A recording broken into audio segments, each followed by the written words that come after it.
withdrawal from the Contingency Fund of India for the financial year 25-26 when the Parliament is in session in respect of demand for grant number 6 of the Department of Fertilizers as listed in the supplementary list of business for today. Thank you. It's resolution number 1. Srimati Sudha Murty ji to move a resolution urging the government inter alia to consider amending the constitution to introduce a new article 21B guaranteeing free and compulsory early childhood care and education ECCE, including nutrition, health services and pre-primary learning for all children aged 3 to 6 to work towards universal access to quality ECCE through strengthened Anganwadi services or any other appropriate mechanism, and to take suitable measures to further improve delivery systems, training and support structures essential for holistic early childhood development and lifelong learning. Sudha ji. Sir, I move the resolution. Thank you, sir, for giving me an opportunity. Please speak on this. Hello. Hello. आप इस पे बोलें, please. Thank you, sir, for giving me an opportunity to talk on this most important subject. I want to congratulate all our sisters and Anganwadi workers who are working and giving yeoman service and contributing to our country, particularly in rural area of India. Anganwadi scheme has completed its 50 years golden jubilee. Happy golden jubilee. Let me talk a little bit about Anganwadi centers, sir. In 1975, ICDS, Integrated Child Development Scheme, was developed to look after pregnant women, lactating mothers, and children between the age of 0 to 6 years. Basically, it was a form of ECCE, early childhood and care education. It continued for a long time in a buffer zone, taking care of malnutrition. A big change came in 2002. Under the leadership of our Prime Minister, then our Prime Minister, Shri Atal Bihari Vajpayee ji, he took a major step with 86th Amendment of our Constitution.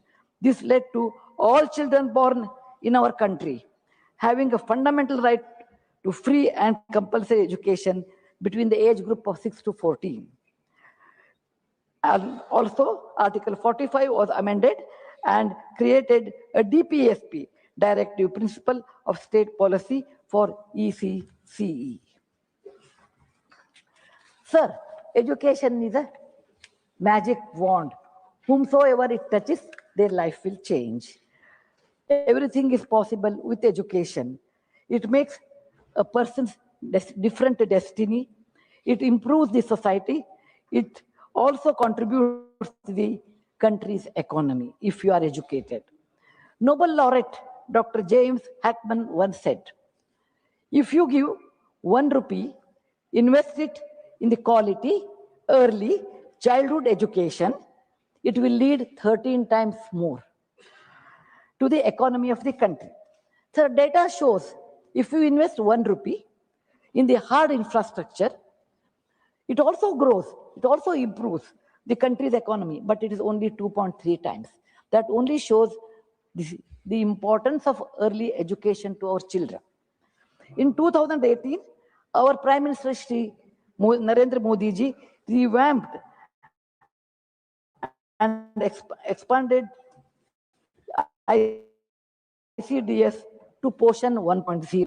This was the most important work because it started initiating the digitalization of the Poshan tracker. This enabled monitoring and strengthening of Anganwadi worker center service. It was a massive work. It was not easy because our country is large. It was launched started in 2018, but it was completed, application was completed in 2021.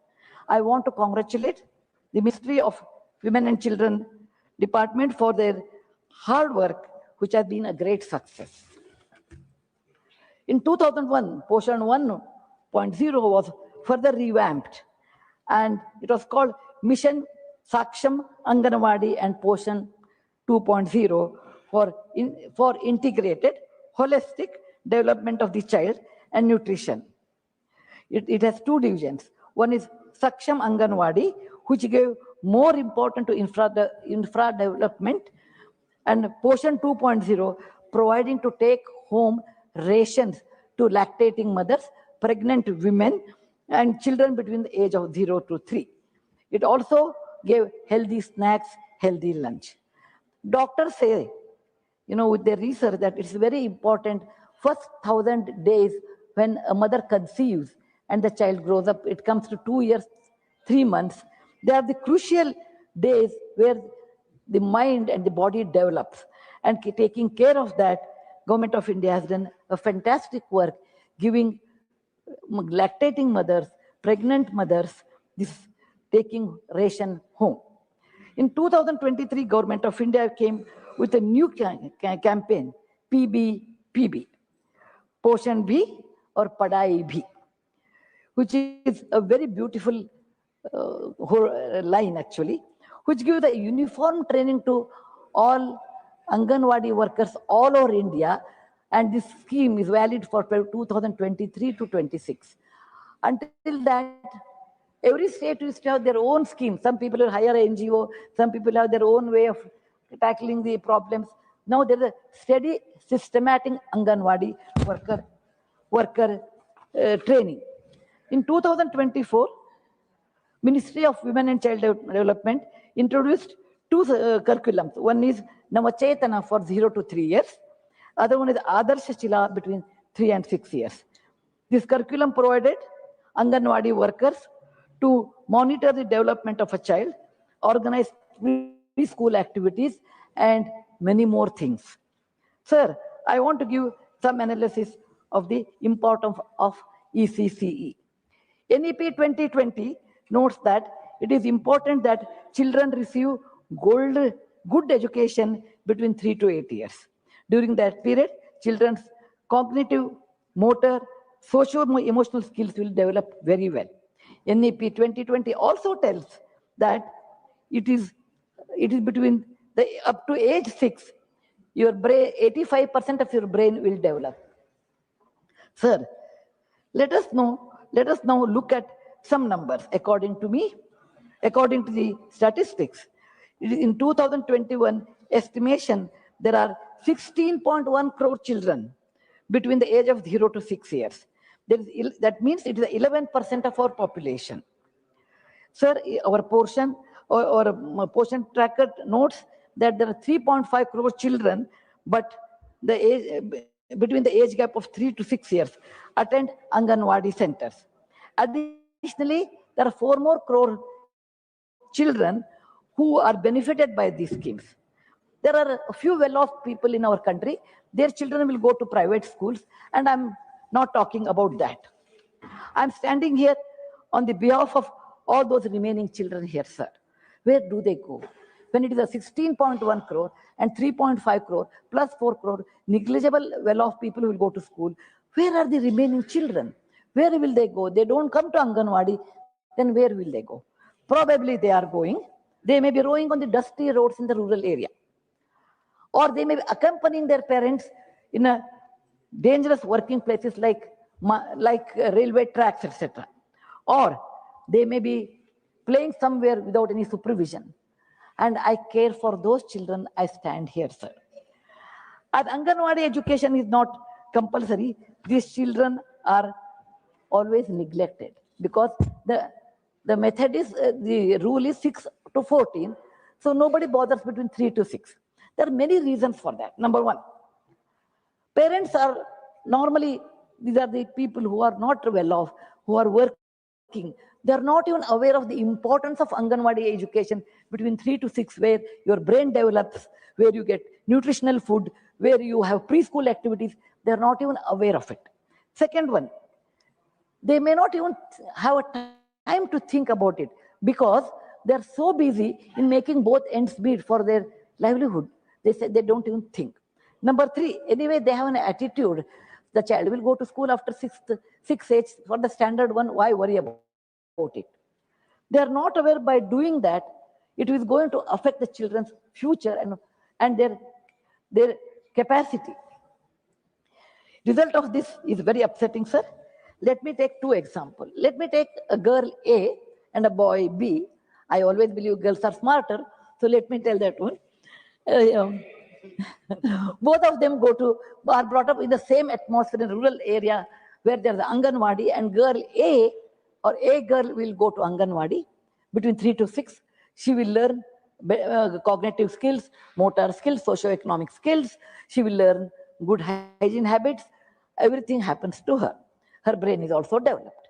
The other child who doesn't go from the same area, and both of them at the age of 6 go to school in the first standard.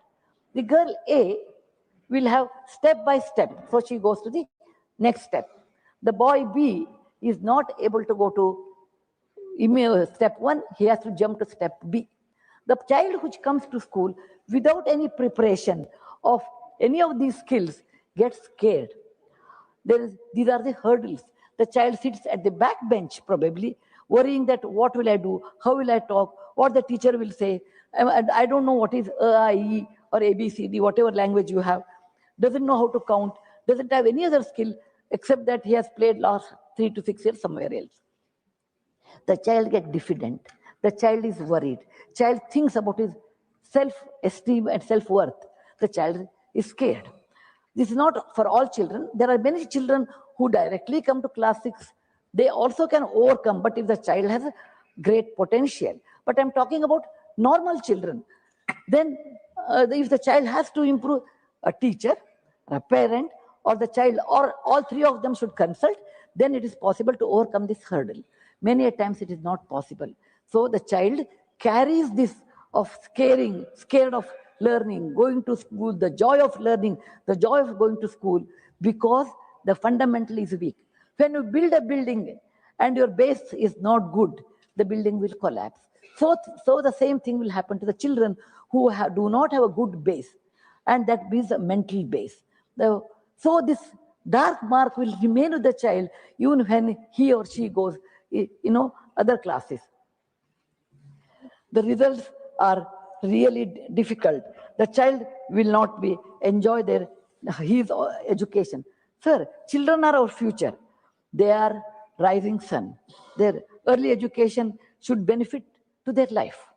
Hence, I request through you, sir, to our government to consider amending our constitution to give fundamental right to education from year 6 to 14 years to 3 to 14 years.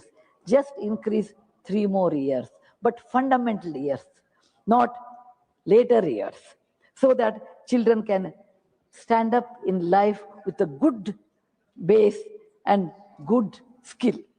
Sir, let us look at some opportunities in case it has been amended. Number 1, the female labor force participation will increase because of the more Anganwadi workers and Anganwadi helpers in Anganwadi centers. Second, the family of children who are going to work, their productivity is very high because they are not worried about where the children will be at that time. The most important thing is the early detection of disabilities. Suppose the child goes to Anganwadi, there's a screening method. There you will come to know the child is, in speech or in hear or in either malfunctioning is happening. Early screening helps them their future, because they can get corrected in an early stage. We always say when the sapling cannot, you can bend a sapling when it is very small, young, in any direction. Once it becomes a tree, it's very difficult to move. Similarly, any intervention, any help is required for such children with some malfunctioning is there, that can be taken care in screening. And this is one of the most important things in Anganwadi. Number 4, children brain is completely developed by this time. It's a great boost. Sir, I have a few more humble suggestions to the government, to the Madam Annapurna Devi. We must have a large-scale awareness for this 3 to 6 year education.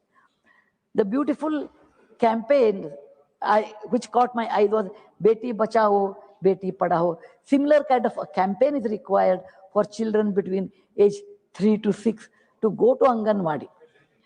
The government can consider, state government can consider to rope CSR funds from industries. Sir, every company has CSR mandatory, which is 2%. And second thing is, there are certain rules are there, which comes, the schemes come under CSR. Improvement scheme, you should put it in CSR, you should list in CSR so that industry can also participate in this. Normally, Anganwadi workers feel this title, sir. When I work with Anganwadi workers, they always say, we don't like to be called Anganwadi workers. I said, why? No, we like the word Asha. Asha looks nice. Maybe in that atmosphere, the word Asha has a lot more Asha. Whereas Anganwadi is like, they think, oh, you are like anybody else, I want some other name. So there are many names, sir, but I have one suggestion. Decision is ultimately government. Deepa. Deepa. This is the word which is a light. A light is light is synonymous with knowledge. A lamp is remove the darkness. Darkness is ignorance. Deepa is a word which is valid from north to south and east to west. Everybody understands the meaning of Deepa is the same Deepa.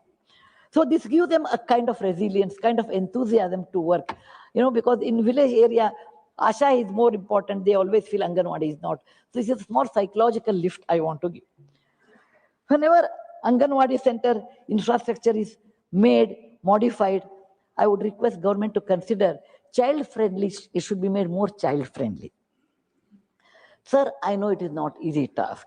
It is difficult, I know, but it is possible. You require enormous amount of time, sir, because you can see the history. Vajpayee ji took a step in 2002, but in 2009, it was the RTE, or right to education was implemented. In 2000, it took 7 long years. Similarly, 2018, portion tracking system started, and it came into existence after 3 years. So it takes time. Logistics, and there are many logistics are required to implement this. Most important is like a heart is financial implications.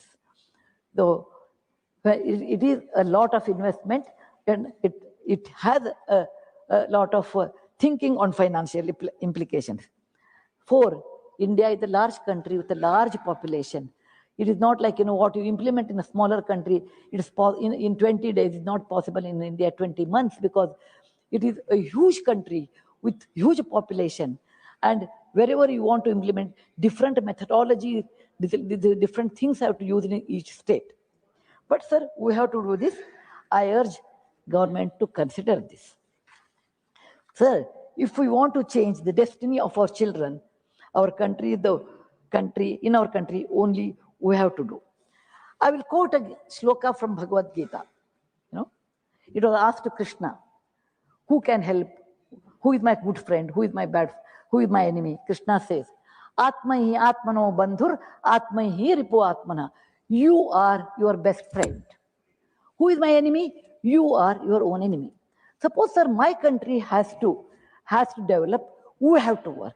We the people, we the society, we the government, all of us have to work to improve our country, to make it better in our country. Everything should work, then we have to work. We should not depend on anybody.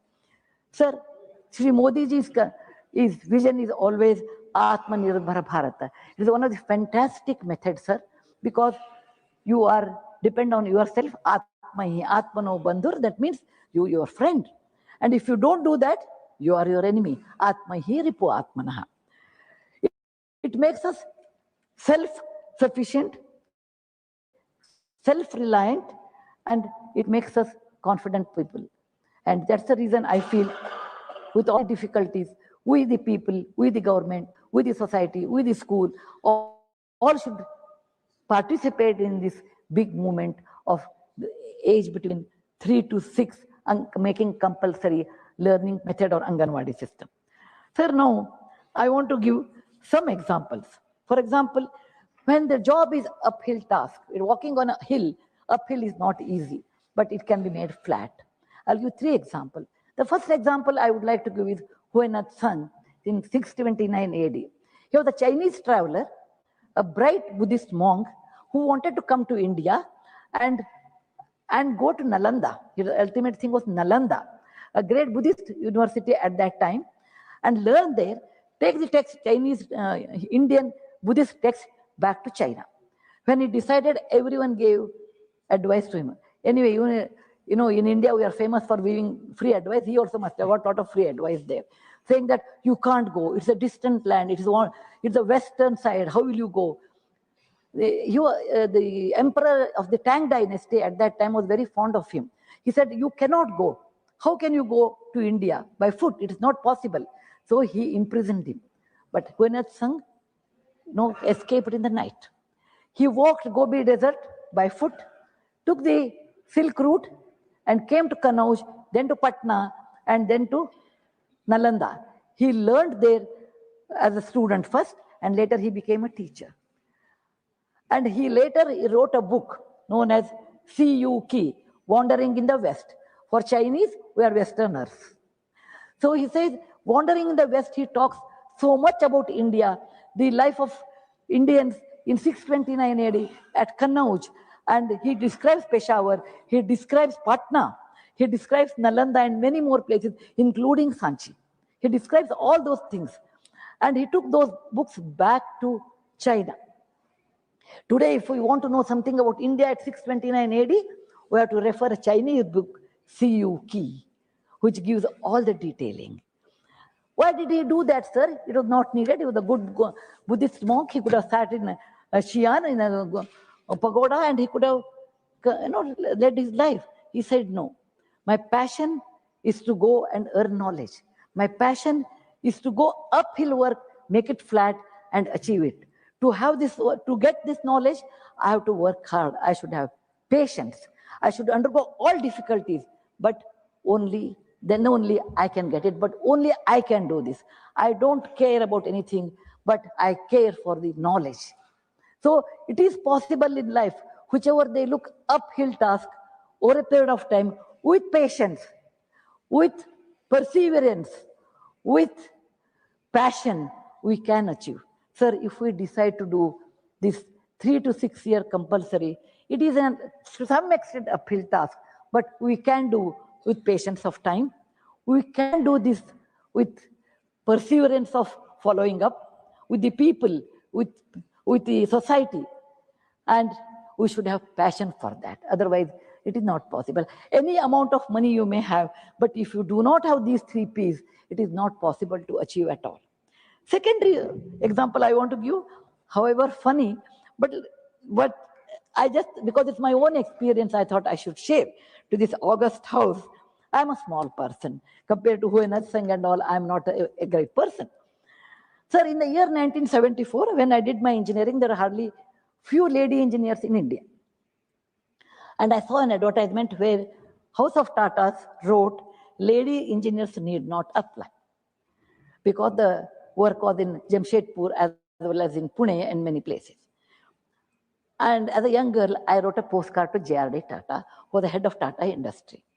I wrote to him, maybe because at 23 you're all idealist, and there's a very famous saying, at the age of 20, if you're not an idealist, you don't have heart.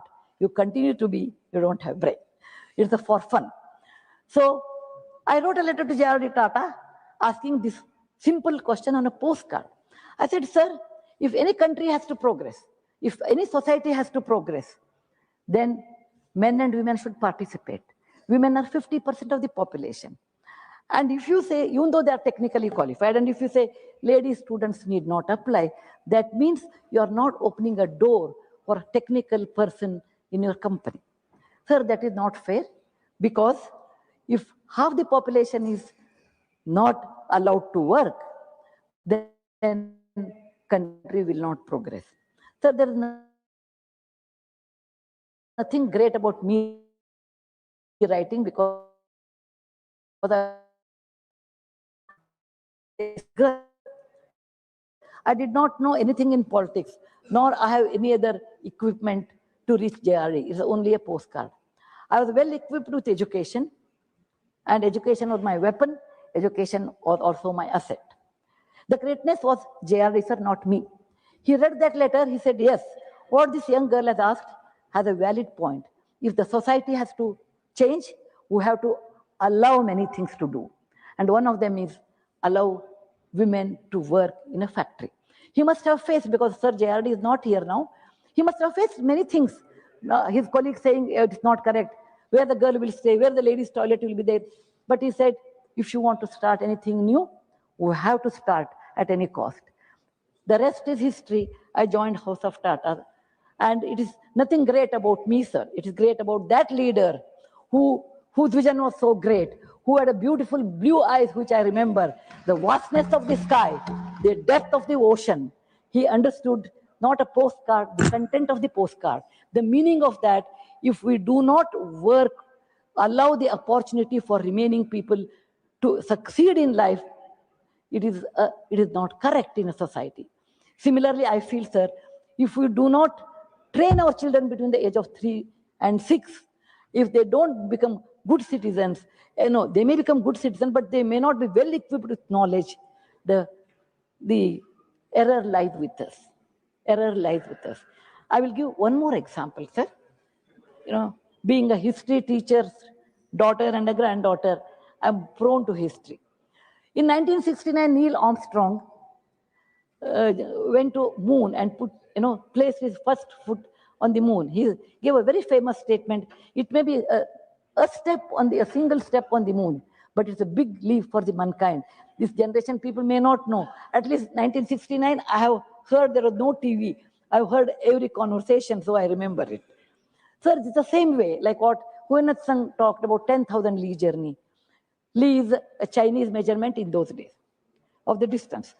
Sir, all these projects are difficult, but you have to take one step at a time, but you have to take it. Otherwise, there is no way. If we take one step today, next generation will have a leap, jump in their life, which is nothing but our asset. I will give one more example, sir. In 1815, there was a young person by the name Prince Bismarck of Germany.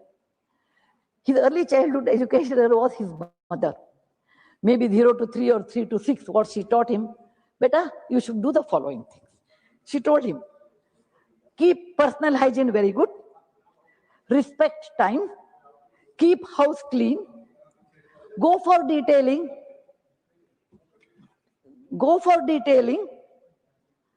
in any work, become efficient, and many more things she taught. He learned that, and it became a part of his life. When he became a chancellor of Prussia in those days, he made all his subjects in that country all these principles. Keep personal hygiene, keep roads, go into the detailing, and become efficient. And it continued for 2-3 generations. It became a part of DNA of Germany. So today, Germany is synonymous with efficiency, accurate measurement, precision, and cleanliness. Sir, anything we do every day, it becomes a part of DNA. So I want all mothers and parents should understand, like how we brush our teeth, take bath, have breakfast, and go to school. All parents and mothers should have that kind of a DNA, that children at the age of 3 should get up, brush their teeth, have their breakfast, go to school.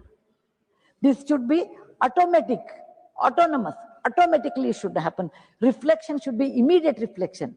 To happen that, we have to practice continuously. To practice that, we should have a project first. We should have a project, then you have to practice. It becomes a part of DNA. When it becomes a part of DNA, without any effort, you do that work. You do that work.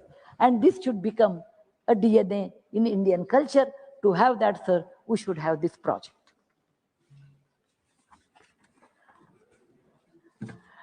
My submission to the government through you, sir, is to please consider this request seriously. Sir, our Prime Minister's dream is Viksit Bharat or developed Bharat in 2047.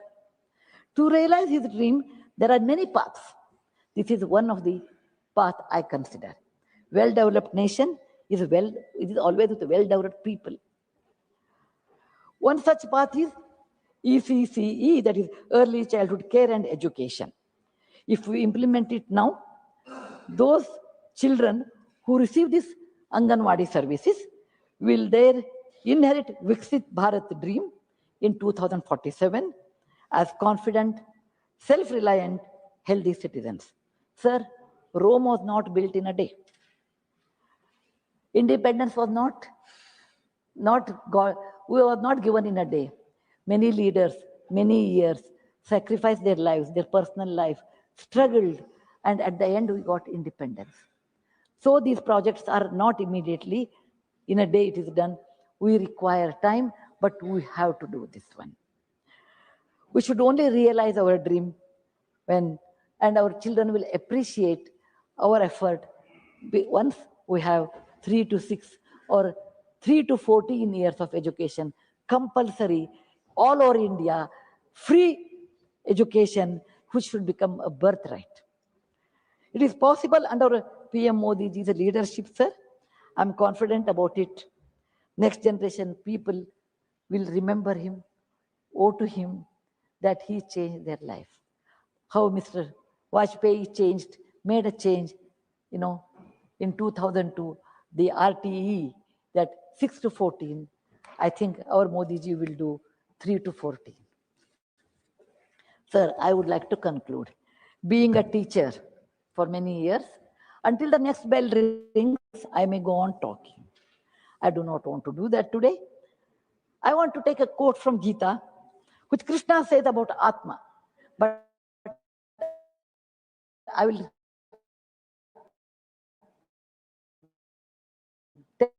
tell this one to Vidya. For me, Vidya, he says, Nainam chandanti shastrani, nainam dahati pavakaha, na chainam kledayan apo, na sheshayuti marutaha. I will tell, if you learn some skill, you learn your education in a proper way, you master Vidya. When you master Vidya, no thief can come and steal it. It need not be kept in a Godrej locker. Nobody can cut it into pieces. It remains solid in your heart. It cannot be burnt with Agni because it is imperishable. It cannot be drowned in water because it's above the water. No wind can take it to the distant destination because it is heavier than that. Education is that asset. Everybody should owe it. Everybody should have the right on it. Education can change your life forever. Education is something which is not inherited, but to be learned in a proper age, in a proper school, with a proper teacher, with a proper leader, with a proper society, with a proper government. And we have all those things in front of us.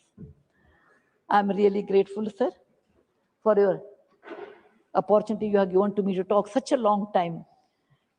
And thank all my colleagues for patient hearing. Thanks for giving me this great debate time. And Jai Hind, Vande Mataram. With these words, sir, I present the resolution to the House. Dhanyavad once again. Dhanyavad, Sudha ji. Resolution moved. I now call upon the members whose names have been received for participation in the discussion. Dr. Medha Bisram Kulkarni. धन्यवाद माननीय उपसभापति महोदय। आंगनवाड़ी को सक्षम बनाने का ये जो प्रस्ताव आदरणीय सदस्य सुधा मूर्ति जी ने दिया है, मैं उसका समर्थन करती हूँ। आदरणीय महोदय, आज देखा जाए तो इस देश में 14 लाख आंगनवाड़ियाँ हैं, जिसमें 13,48,000 वर्कर्स है और 10,23,000 हेल्पर्स है। सबसे पहले आंगनवाड़ी ये संकल्पना या इससे सिमिलर जो संकल्पना है वो महाराष्ट्र में ताराबाई मोडक इन्होंने प्रस्तावित की थी और उसके बाद अनुताई वाघ इन्होंने उसको आंगनवाड़ी ये शब्द दिया। मुझे गर्व है अनुताई वाघ और ताराबाई मोडक दोनों महाराष्ट्र से आती हैं। जो बच्चे स्कूल में नहीं जा पाते या जो पेरेंट्स वर्कर्स कैटेगरी के हैं और जो अपने बच्चों को स्कूल में डालने के लिए उनके पास समय नहीं है या सुविधा नहीं है, ऐसे बच्चों के लिए उनके घर के आंगन में ही एक स्कूल, प्री प्राइमरी स्कूल बनाया जाए, ये इसका थॉट था, ये इसकी संकल्पना थी। इस संकल्पना को बढ़ाते वर्टिकल्स जोड़े गए और एक बहुत ही अच्छा मॉडल पूरे देश में ये चल रहा है, जिसका उपयोग बहुत ज्यादा है और जिसका पोटेंशियल इससे भी ज्यादा है, हो सकता है उपयोग में लाया जा सकता है। उसके अलग अलग जो वर्टिकल्स है या ऑब्जेक्टिव्स कहा जा सकता है वो है supplementary nutrition, preschool education, immunisation, health checkups, referral services et cetera. माननीय महोदय, मैं भारतीय जनता पार्टी की महिला मोर्चा में, नेशनल महिला मोर्चा में भी मैं वाइस प्रेसिडेंट की जिम्मेदारी के ऊपर काम कर रही हूँ। भारतीय जनता पार्टी महिला मोर्चा ने, नेशनल महिला मोर्चा ने आदर्श आंगनवाड़ी का एक प्रोजेक्ट लिया था और मैं उसकी हेड थी। मैं पूरे देश भर आंगनवाड़ी का प्रोजेक्ट लेकर अलग अलग स्टेट्स में गई हूँ।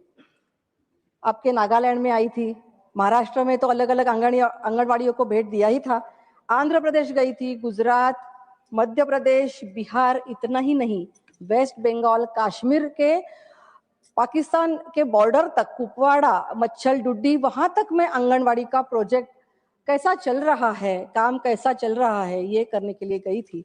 मुझे खुशी है कि अलग अलग राज्यों में बहुत अच्छा प्रयास और आंगनवाड़ी की वर्कर्स बहुत अच्छा काम कर रही है। एक आध दो जगह छोड़कर मैं उसका उदाहरण भी दूंगी।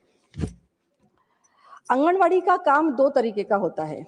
एक तो 4 घंटा आंगनवाड़ी की वर्कर को, जिसको वो खुद को शिक्षिका बोलती है, वो टीचर नहीं होती, लेकिन हम उसको शिक्षिका नहीं बोलते, वो खुद को टीचर बोलती है, शिक्षिका बोलती है।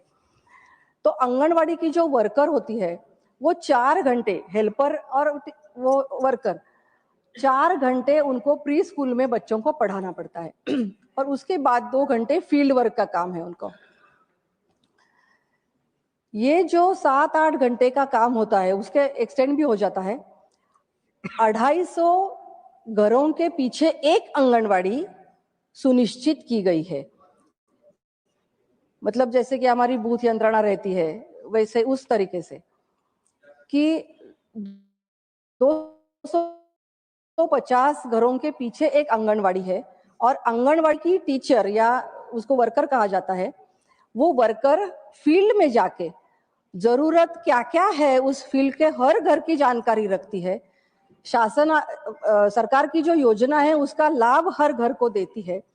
कहाँ लैक्टेटिंग मदर है, कहाँ प्रेग्नेंट वुमेन है, इन सबको क्या क्या लाभ देना है। वैक्सीनेशन, अब वैक्सीनेशन को देखा जाए तो कोविड के समय में आंगनवाड़ी वर्कर ने जितना काम किया है, डॉक्टर्स को हेल्प की है, उतना मेरे ख्याल से किसी ने नहीं किया। बहुत सारे रिस्क लेके अंदर जाकर, फील्ड में जाकर, स्लम्स में जाकर उन्होंने अपना योगदान दिया है। बहुत ही सराहनीय काम उन्होंने किया है। तो फील्ड में उनके लिए बहुत सारे काम होते हैं। माल न्यूट्रिशन के जो बच्चे हैं, माताएं हैं, सुदृढ़ माता, सुदृढ़ बालक, इसका कंपटीशन लेना, सब काम उनको ट्रेनिंग देना, पोषण आहार कैसे अच्छा बनाए उसको माताओं को ट्रेनिंग देना, ये सब का काम वो उनको करना पड़ता है। और 4 घंटे जो बच्चों को पढ़ाना, अभी सुधा दीदी ने कहा कि किस तरह से अलग अलग स्किल्स, ये इनफॉर्मल एजुकेशन होता है, मैं खुद एक टीचर हूँ तो किस तरीके से प्री एजुकेशन होता है वो सबको मालूम है, मैं उसके डीप में नहीं जाऊंगी, लेकिन ये सब स्किल्स पहले उसको आने चाहिए, फिर वो बाद में उसका उपयोग करेगी। तो बहुत सारी समस्याओं को उसको फेस करना पड़ता है, जैसे कि उनको स्मार्टफोन्स दिए गए हैं। बहुत सारी जगह नेटवर्क न होने की वजह से स्मार्टफोन्स काम नहीं करते, तो वो डेटा भेज नहीं सकती। उनको ये कहा गया है कि पेरेंट्स की वीडियो डालकर 20-20 सेकंड की वीडियो लेने हैं उनको, 20 सेकंड के वो वीडियो लेकर उनको डालना पड़ता है। वो समय पर अगर नहीं डाले जाए तो उनका जो प्रोत्साहन निधि है वो उनको नहीं मिलता। उनको रिकॉर्ड रखने पड़ते हैं। मैं उदाहरण दूंगी, किसी को क्रिटिसाइज करने के लिए नहीं। मैं वेस्ट बंगाल गई थी। वेस्ट बंगाल में हमें धक्के मारकर निकाला गया। आंगनवाड़ी में हम जब गए थे, हम हमारे कार्यकर्ता मिलकर हम जब गए थे, तो आंगनवाड़ी से हमने पूछताछ की। उनके लिए पोषक आहार की सामग्री दी जाती है सरकार की तरफ से, और उनको वो बच्चों को देना पड़ता है। अगर बच्चों को वो नहीं देंगे तो बच्चे सुदृढ़ कैसे बनेंगे?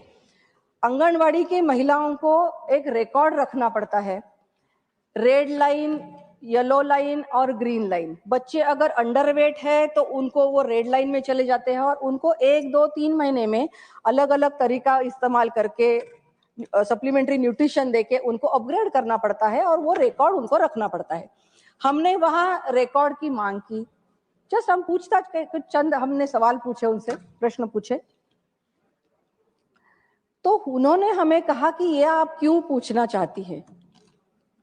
हमने उनसे कहा कि सरकार आपको ये देती है, क्या आप लोगों को देती है? हमने पेरेंट्स के साथ भी बात करनी चाहिए। उन्होंने गुंडे बुलाकर हमें वहां से निकाल दिया। हमारी जो दीदी वहां की महिला मोर्चा से बाहर निकली, हम निकलेंगे नहीं तो हमारे घर में ये हो जाएगा, वो हो जाएगा। क्या क्या होता है और क्या क्या किस्से हैं वो तो आप सबको मालूम ही है।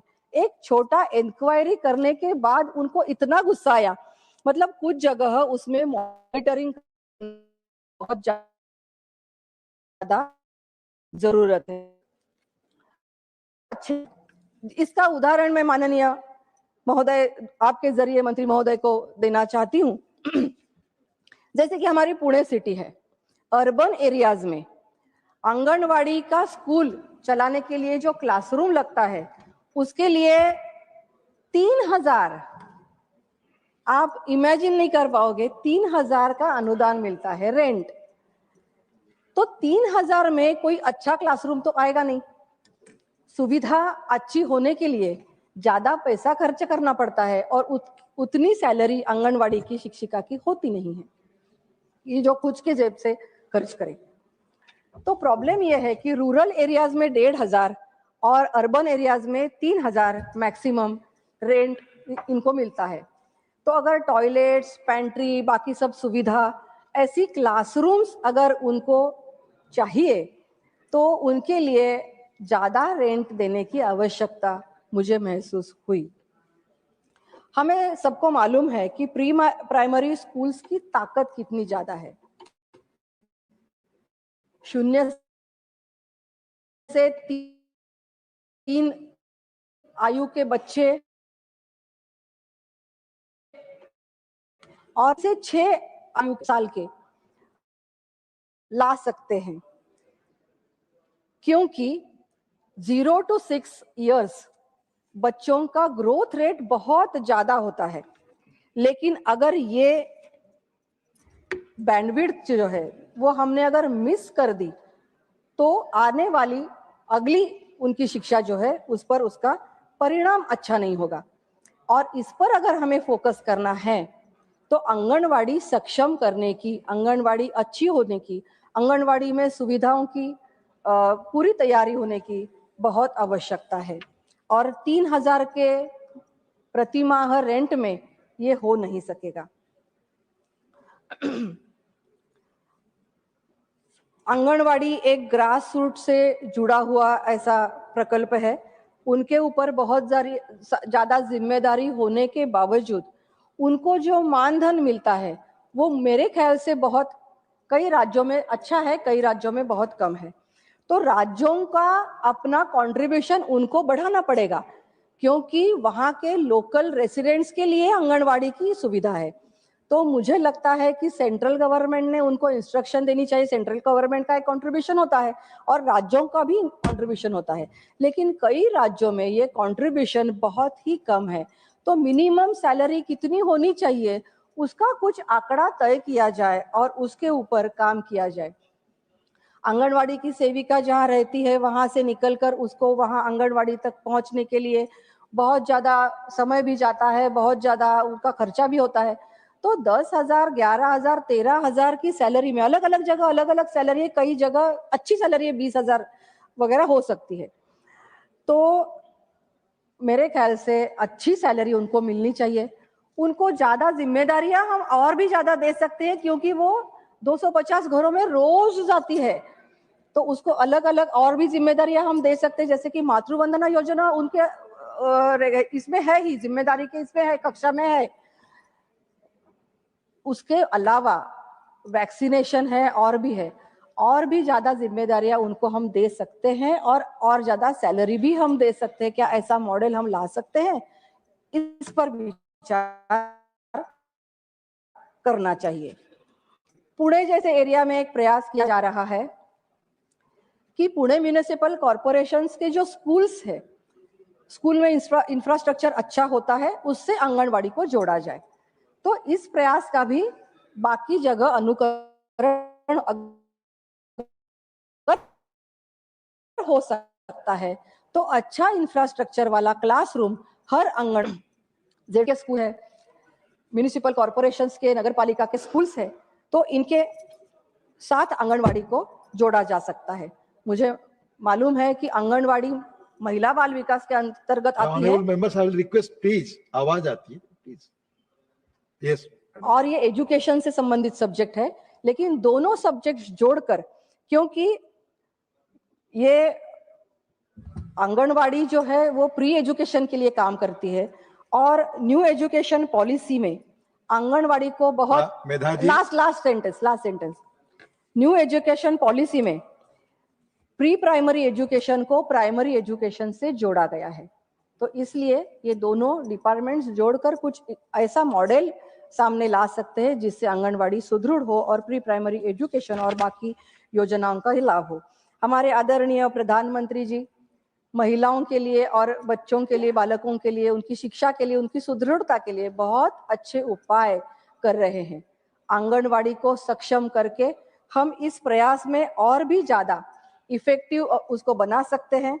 और हमारा जो पॉपुलेशन है, बहुत ज्यादा पॉपुलेशन होने वाला अपना देश है और अपना देश युवा देश करके जाना जा रहा है। तो ये आने वाले युवा एसेट होंगे या लायबिलिटी बनेंगे, ये शिक्षा के ऊपर निर्भर है। इसलिए मुझे ये रिक्वेस्ट करनी है कि आंगनवाड़ी को सक्षम बनाया जाने की आवश्यकता है। मुझे आपने बोलने का अवसर दिया, मैं आपको धन्यवाद ज्ञापित करती हूँ। बहुत धन्यवाद doctor Medha ji. Honourable P Wilson ji. Thank you, Deputy Chairman, sir. I welcome the private member resolution to amend Article 21 and introduce Article 21B, guaranteeing free and compulsory early childhood care and education between 3 to 6 years, and all children receive equitable and holistic early childhood support. Sir, this can also be done by amending Article 21A itself. Chairman, sir, Article 21A, which was introduced in 2009 for a noble cause, is now sought to be made meaningless even to a child between 6 to 14 years because of the new policy of Union of India. Let's see whether Article 21A really receives its literal respect in this country. The Union government collects 4% health and education cess from every citizen. These funds are meant exclusively for schemes under Article 21A, the fundamental right to free and compulsory education. Now let's see whether it is spent meaningfully. The Samagra Shiksha Abhiyan is funded from this cess.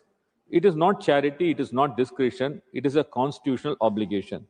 But instead of honoring that obligation, the union government has chosen to punish the state of Tamil Nadu by withholding 3,548.22 crores of Samagra Shiksha Abhiyan funds that directly belong to the children of this country. On what basis, sir? Because our state refuses to accept a non-binding national education policy, a policy that never been placed before the Parliament for legislative scrutiny. Will this policy bind state of Tamil Nadu, which has a law to teach only 2 languages in our state? Is this how cooperative federalism is supposed to function? Is dissent from a state government now a reason for the union to financially strangle school education and deny fundamental rights to children? Sir, because of this arbitrary and vindictive withholding of funds, 44 lakh students, 2.2 lakhs of teachers are being directly affected in Tamil Nadu. It is completely unacceptable in a union of states. Chairman, sir, there is another pathetic situation of wherein 98 lakhs teachers are going to lose jobs in this country within 2 years, thus have a direct effect of Article 21A of the Constitution. Chairman, sir, the interpretation of RTE Act and NCT Act by the courts mandates that all in-service teachers of minority schools who have never written the teacher's eligibility test must now pass that test within 2 years, failing which they will lose the jobs within 2 years.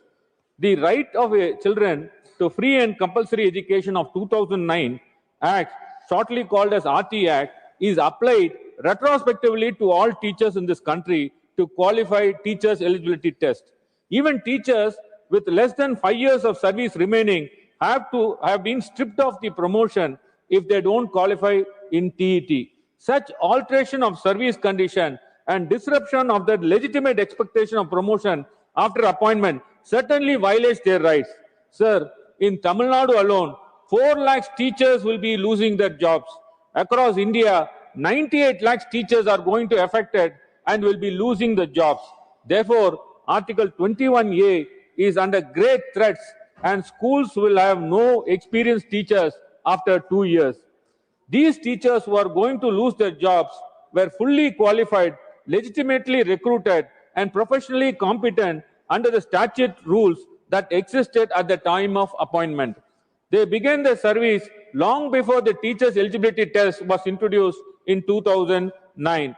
They entered services with the legitimate expectation of career progression based on the rules then in force. And what is worse, sir, is that the NCT notification dated 23/8/2010 issued under the RTE Act explicitly protected all pre-2010 teachers. It clearly said new qualification requirement shall not apply to teachers appointed prior to the notification. That protection was absolute and unambiguous.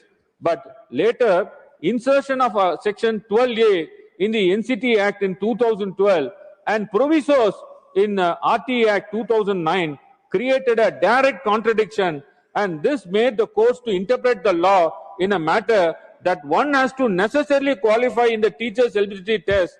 Thereby, this amendment completely nullifies the earlier statutory protection.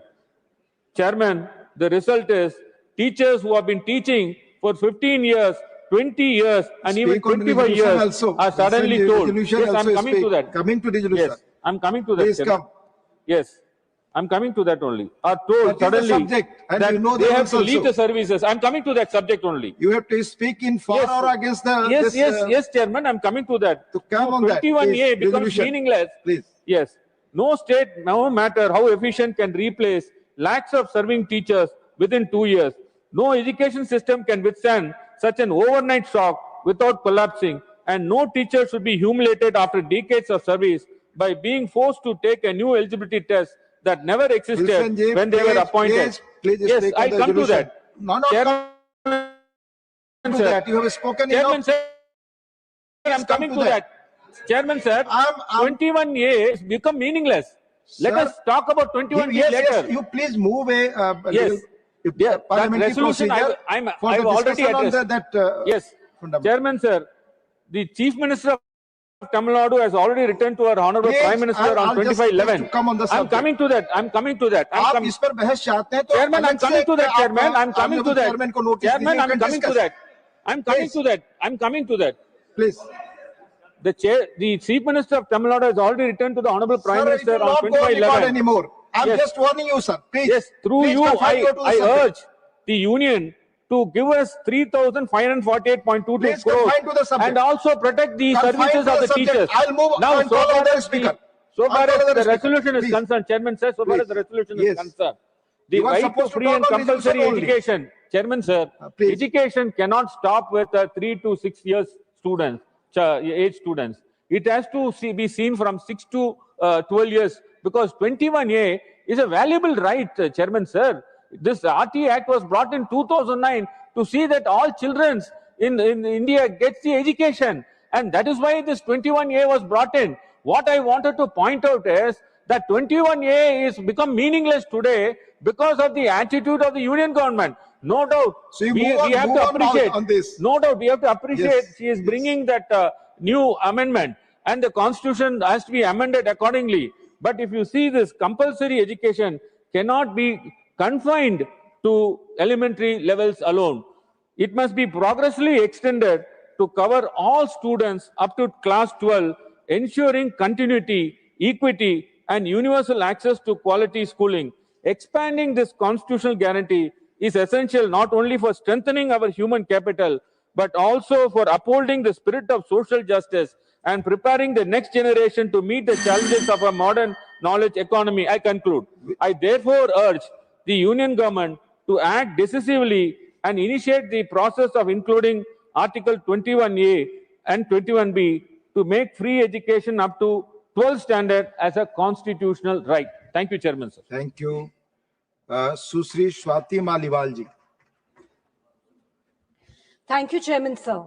Sir, I'm thankful to Sudha Murty ma'am, a brilliant educationist, for raising such an important issue, and I fully endorse her demand. Sir, this is an issue that will define the quality of India's future. If we strengthen the first 6 years of a child's life, we strengthen the next 60 years of our nation.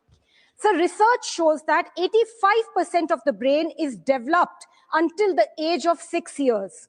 इसलिए दुनिया के सबसे developed देश Japan, Finland, south Korea सबसे ज्यादा investment बचपन पर करते हैं. Sir, Japan's preschools are famous for raising emotionally strong, socially responsible, and extremely independent children by the age of 6. वहां 3 साल की उम्र के बच्चे खुद अपना काम करते हैं. क्लासरूम में उनसे रोज सफाई करवाई जाती है. यहां तक कि खाना तक उनको सेफली खुद बनाना सिखाया जाता है. Sir, this is not punishment, it is character education. इससे बच्चों में सर शुरू से इंडिपेंडेंस और कलेक्टिव रिस्पॉन्सिबिलिटी की फीलिंग आती है. सर, ये सोच टूट जाती है कि मेरी गंदगी कोई और साफ करेगा. सर, इन कंट्रीज में प्ले बेस्ड लर्निंग पे फोकस रहता है.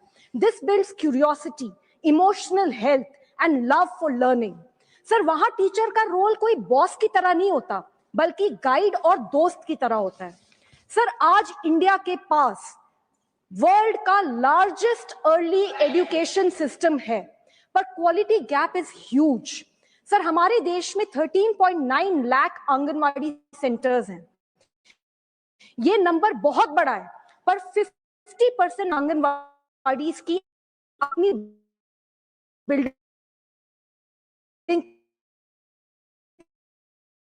नहीं है.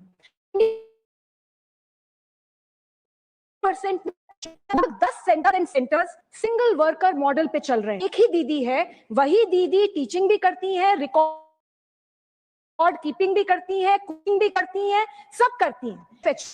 About 49% of children enrolled in Anganwadi were not attending the preschool services.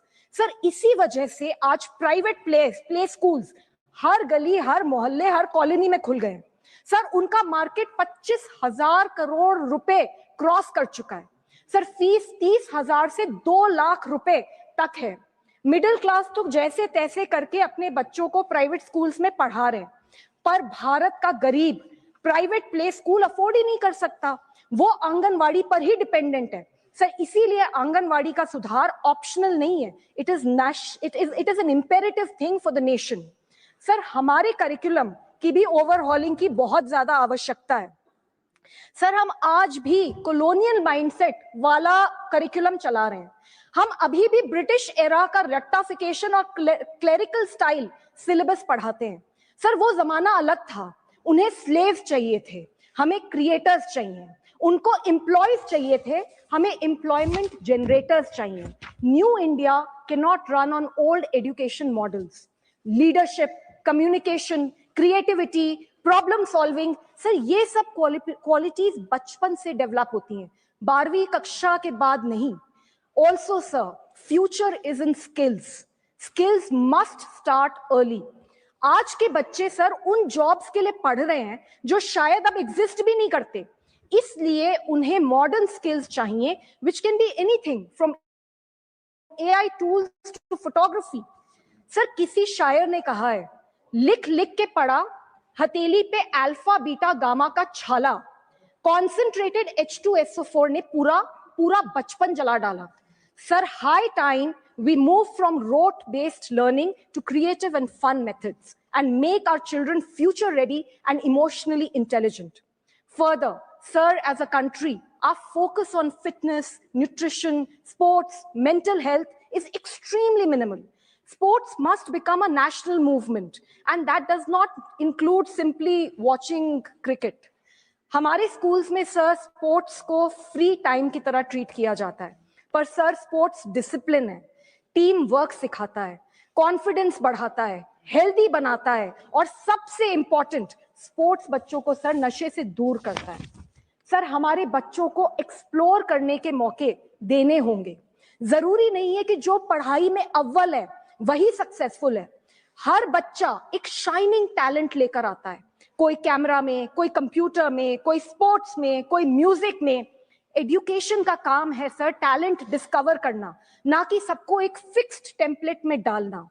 Sir, education का काम है अच्छा इंसान बनाना, जिसके दिल में दूसरों के लिए दर्द ना हो, जिसका व्यवहार खराब हो, जो बड़ों की इज्जत ना करे, जो किसी की मदद नहीं कर सकता।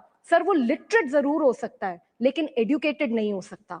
सर, एजुकेशन की शुरुआत 3 साल की उम्र से होनी ही चाहिए, and that is why I support the resolution moved by madam Sudha Murthy ji, and I demand that number 1 national mission on early childhood learning बनाया जाए। नंबर 2 आंगनवाड़ीज के लिए time bound quality standards set करे जाए एंड टीचर्स को बेटर ट्रेनिंग और salaries दी जाए। Number 3 curriculum needs complete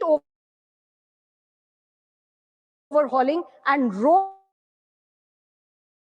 learning should. We are the youngest nation of the world.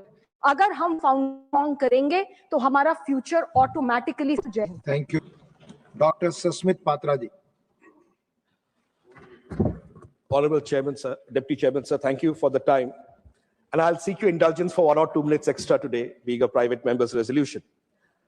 Honorable Deputy Chairman, sir, I rise today with a profound sense of constitutional responsibility, and I wholeheartedly support the resolution brought by Srimati Sudha Murty ji, primarily because now's the time to articulate it strongly. And what we started in 1950, we renewed in 1976 with the 42nd Amendment, strengthened it with the 86th Amendment in 2002. We are trying to re-articulate it today through this resolution. So I thank Srimati Sudha Murty ji for bringing it forward. There are 3 specific aspects, and within a limited time, I'll try to cover it. Firstly, the need for introducing a new Article 21B guaranteeing free and compulsory ECCE, early childhood care and education, including nutrition, health services, and pre-primary learning for every child from 3 years to 6 years. Second, universal access to care and education through Anganwadi services and other mechanisms. And third, to enhance the quality of delivery, training, and support. I support all the 3 operative paras of this resolution. This resolution also has got the preambular paras. I'm not referring to them because that, in a way, buttresses the argument for the operative paras. So these 3 operative paras being there, and the lack of time, I'll focus on only these 3 operative paras. Let me start with the basic foundation of our Constitution and why early childhood care and education is referred to. Let's start with Article 21, Honorable Deputy Chairman, sir, the right to life. And the Supreme Court over the decades has expanded the right to life in Article 21 to encompass many such areas of life and liberty. If we were to go back to Francis Corellia Mullen versus the Administrator of Union of Territory of Delhi 1981, or Bandhua Mukti Morcha versus Union of India, we would see jurisprudence which actually states why the right to life and liberty is held so precious. And whether it's privacy, whether it's education, whether it is health, each and every aspect, including clean air, comes under the Article 21, right to life and liberty. And that is what Srimati Sudha Murty ji is trying to expand on today through this resolution. I'll come to a specific aspect of Article 45 of the Constitution. Article 45, as amended by the 86th Constitutional Amendment, directs the state to provide early childhood care and education for all children until they complete the age of 6 years. This is not a suggestion. This is a constitutional direction. And towards that end of Article 45, Srimati Sudha Murty ji is trying to drive the conversation today. Let me come to the jurisprudence of education and development. Where is the jurisprudence coming from? Mohini Jain versus State of Karnataka, 1992. Unikrishnan JP versus State of Andhra Pradesh, 1993. Both these landmark judgments have actually led to the Supreme Court that held the right to education, including the right to free education today. But before 21A came, the precursors of jurisprudence that flowed from the courts actually energized the parliament to go forward and think about 21A. So what did the parliament do in return, in response to these specific jurisprudence arising out of the 21A? Today, we are standing at an identical moment in history. The court has repeatedly interpreted Article 21 to include components of early childhood development. Now the parliament must take a step, as was seen in 1993 jurisprudence, to consider the inclusion of Article 21B to further strengthen what this resolution wants to bring about on ECCE. I would like us to consider for a moment the right to food. People's Union for Civil Liberties versus Union of India, 2001 and onwards, where the Supreme Court said that every child is entitled to supplementary nutrition, Anganwadi centers must be established in every habitation, and children between 0 and 6 years must receive nutrition and preschool education through ICDS. So this is how we have moved forward. I come to the second aspect of it. In the paucity of time, I'll keep moving quickly. I'll come towards the statutory and policy structures that support this resolution and try to buttress the statutory and policy structures that will help this resolution come true through Article 21B inclusion. First, the Right of Children to Free and Compulsory Education Act of 2009. Second, the National Food Security Act of 2013. Third, the Juvenile Justice Care and Protection of Children's Act 2015.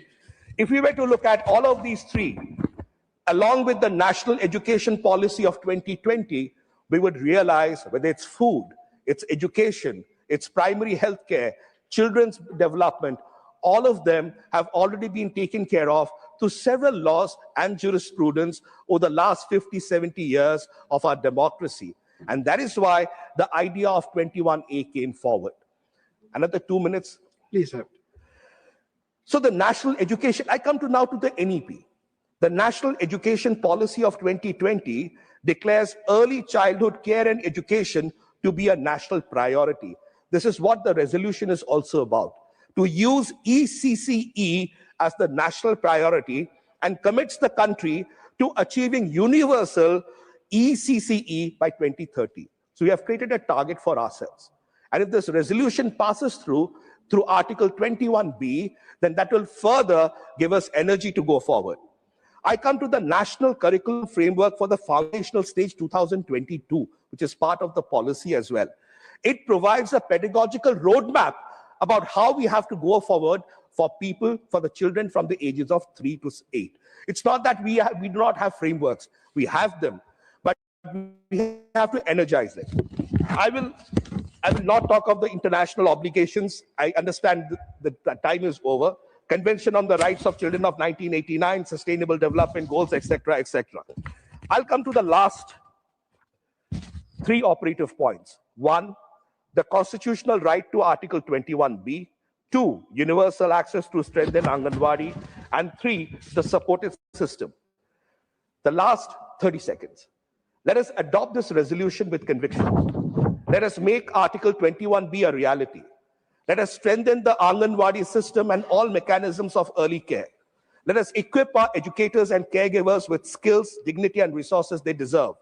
And above all, Honorable Vice Chairperson, ma'am, let us honor the children of India, the silent citizens of our democracy, the sovereigns of our future. With these words, I support the resolution brought by Srimati Sudha Murty ji, and I hope it passes through. I thank you. Honorable Member, Dr. John Brittas. Thank you, ma'am. Hope the chair would be magnanimous like it was to Susmit. I feel that I'm honored to speak on a resolution moved by Sudhaji. Her insightful philosophical words have given a direction to us. Though I have certain reservations when she tried to compliment the government for what they're doing. If her genuine expressions with regard to the government were right, then there was no need absolutely for a, and she could bring such a resolution because a lot of things happened with her life. Her life got reformed because during her marriage, her husband was a communist. That also changed her life. Ma'am, you know that the best way to predict the future is to create the future. The best way to predict the future is to create it. And you know that all big ideas were simple. I would say the simple thing is that you give education to the people, empower them, that will change them. I fully subscribe to her. Ma'am, you will appreciate that one state which invested heavily in education and health, that is Kerala. Now I can tell you the extent of impact that is creating in the life and profession of Sudhaji as a parliamentarian, because she has a Malayali lamp as her assistant. Am I not correct? Tell me, please. I am correct. Please get it recorded. Ma'am, I had the opportunity to meet the Honorable Minister. She was very courteous, very nice, very gentle. My request was that this Anganwadi program was launched 50 years back. It's a golden jubilee of that. If the government has some respect for these hapless Anganwadi workers who toil day and night to prop up our lesser mortals, the children, they should declare an additional incentive or increase their wage. Ma'am, didn't I come and request you, ma'am? Honorable Minister, didn't I come and request you? I requested you. You are in favor of that, I know that. She said she will try her level best. She promised also. But she couldn't succeed in it. Sudhaji, why she couldn't succeed? अब इतना तारीफ दिया prime minister साहब को. If the prime minister had just shown a little bit of gesture towards this hapless woman, she could have been in a position to be jubilant, participating in this debate and saying that in the 50th year of Anganwadi program, I was instrumental in increasing the wages, honorarium of the Anganwadi. Our Honorable Minister couldn't get that opportunity, Sudhaji. Please understand that. Ma'am, when we invested heavily in education, Kerala, in health, a lot of people said, why are you investing, wasting your time, wasting your money? You should start some factories. That was the request, advice given to us by many. We said, no, we have to emancipate the people. Please conclude. Madam, what is this? I have just started only.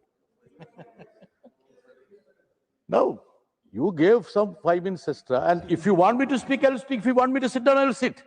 This is a private member day. We are free to talk. Now, you know one thing.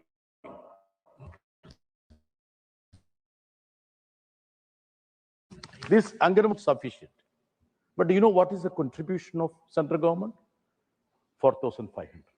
Pittance. Pittance. The increase they did was in 2018. After that, nothing was done. All these schemes started as central schemes. None of the state government told them, please start this scheme. It was at the behest of their initiative. My only request to the government is that if you are unable to continue this scheme in a dignified way, just disperse the fund to the states. Let them do it on their own way, depending on the actual situation, reality of a state. Kerala, we could actually dismantle the fortress of feudalism because of education. Because of education. Now it's an era of enlightenment. I understand, ma'am. Please give me 2-3 minutes more. I will just wind up.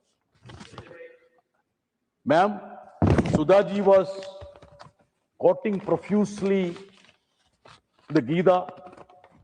You know, when Arjuna was reluctant in the field, that is Kurukshetra, paralyzed by doubt and fear, Krishna tells Arjuna, look, don't think about the past. You cannot change the past. You think about the present. Move ahead. I am requesting the government, please don't dwell in the past. Think about the present. Make sure that we have a generation which is groomed in scientific temper, with better education. Don't make them to indulge in superstitions. Give them a good education, secular education, ma'am, Sudhaji. Let them be scientific in their approach. Let them be redeemed. And there is a very important dialogue in a movie called Asura, when Dhanush is telling, look, we are from the downtrodden community. Whatever we have, they will actually steal all these things from them. Even our self-respect they will steal. They will steal our wealth, all the cultivation. As you rightly said, if you have education, it will empower us. Nobody will be in a position to steal those things from us. So I feel that the importance of the resolution of Sudhaji lies in the fact that we have to make sure that our children needs to be groomed in a way. Proper education and care should be imparted. At that time, we shouldn't forget those hapless women, lakhs and lakhs of people across the length and breadth of this nation who are toiling. I'm talking about Anganwadi workers. If the government is little considerate towards Sudha Murty ji and her resolution, if they are sincere in the cause, I feel that at the end of this discussion, when the Honorable Minister gets up to reply to her, she would declare that the honorarium of the Anganwadi workers would be increased at least by 5,000. Is it not a fact that the High Courts also ruled in favor? Don't make them government workers, staff, employees. Let them have the dignity. If the teacher doesn't have the dignity, how can the children who are groomed will have the dignity? The self-respect is something which you impart, Sudhaji. That is something which you impart. So my request to Honorable Minister is that the activists who are working in this field have been meeting and interacting with the Honorable Minister, and I'm sure that Honorable Minister, being erudite and ebullient, she is abreast of the nuances of this field. The only thing is that she needs to have a helping hand from the other side. I mean, the powerful, the mighty. The political initiative should be there to help her also. I have one more thing. Ma'am, we talked about the facial recognition-based attendance verification, the portion tracker app. You know the difficulties. You know the difficulties about it. The rule is intrusive, impractical, and punitive, compelling women to depend on unreliable technology. You don't have internet in the rural belt. You want all these hapless women to toil to make sure that, see, don't make them somebody who steals things. They don't lie. They are poor people. They want to help our children.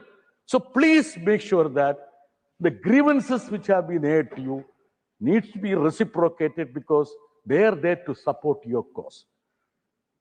Ma'am, you know what's happening in the educational sector. This is something which would be helpful to you also, ma'am, because in your part of the country also, this is happening. The primary education, that is very crucial. That also is part of this. There are a large number of government schools are being closed across the country. Large number. See, as per the report, last decade, government schools in India decreased by 8%, while private school grew by 14.9%. What does it mean? Our poor children do not have the ventilation for education. And you know, the statistics say that 89,441 government schools have been shut down in last 10 years, which is at nearly 73% of the schools which are shut down. Arun Singh ji, I want your intelligence. 73% of the schools which are shut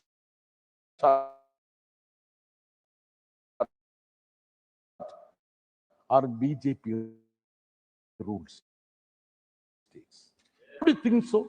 Why don't you tell your kids who want to fleece the children? This is very important vertical for the country to grow. I feel that the minister also should advise that.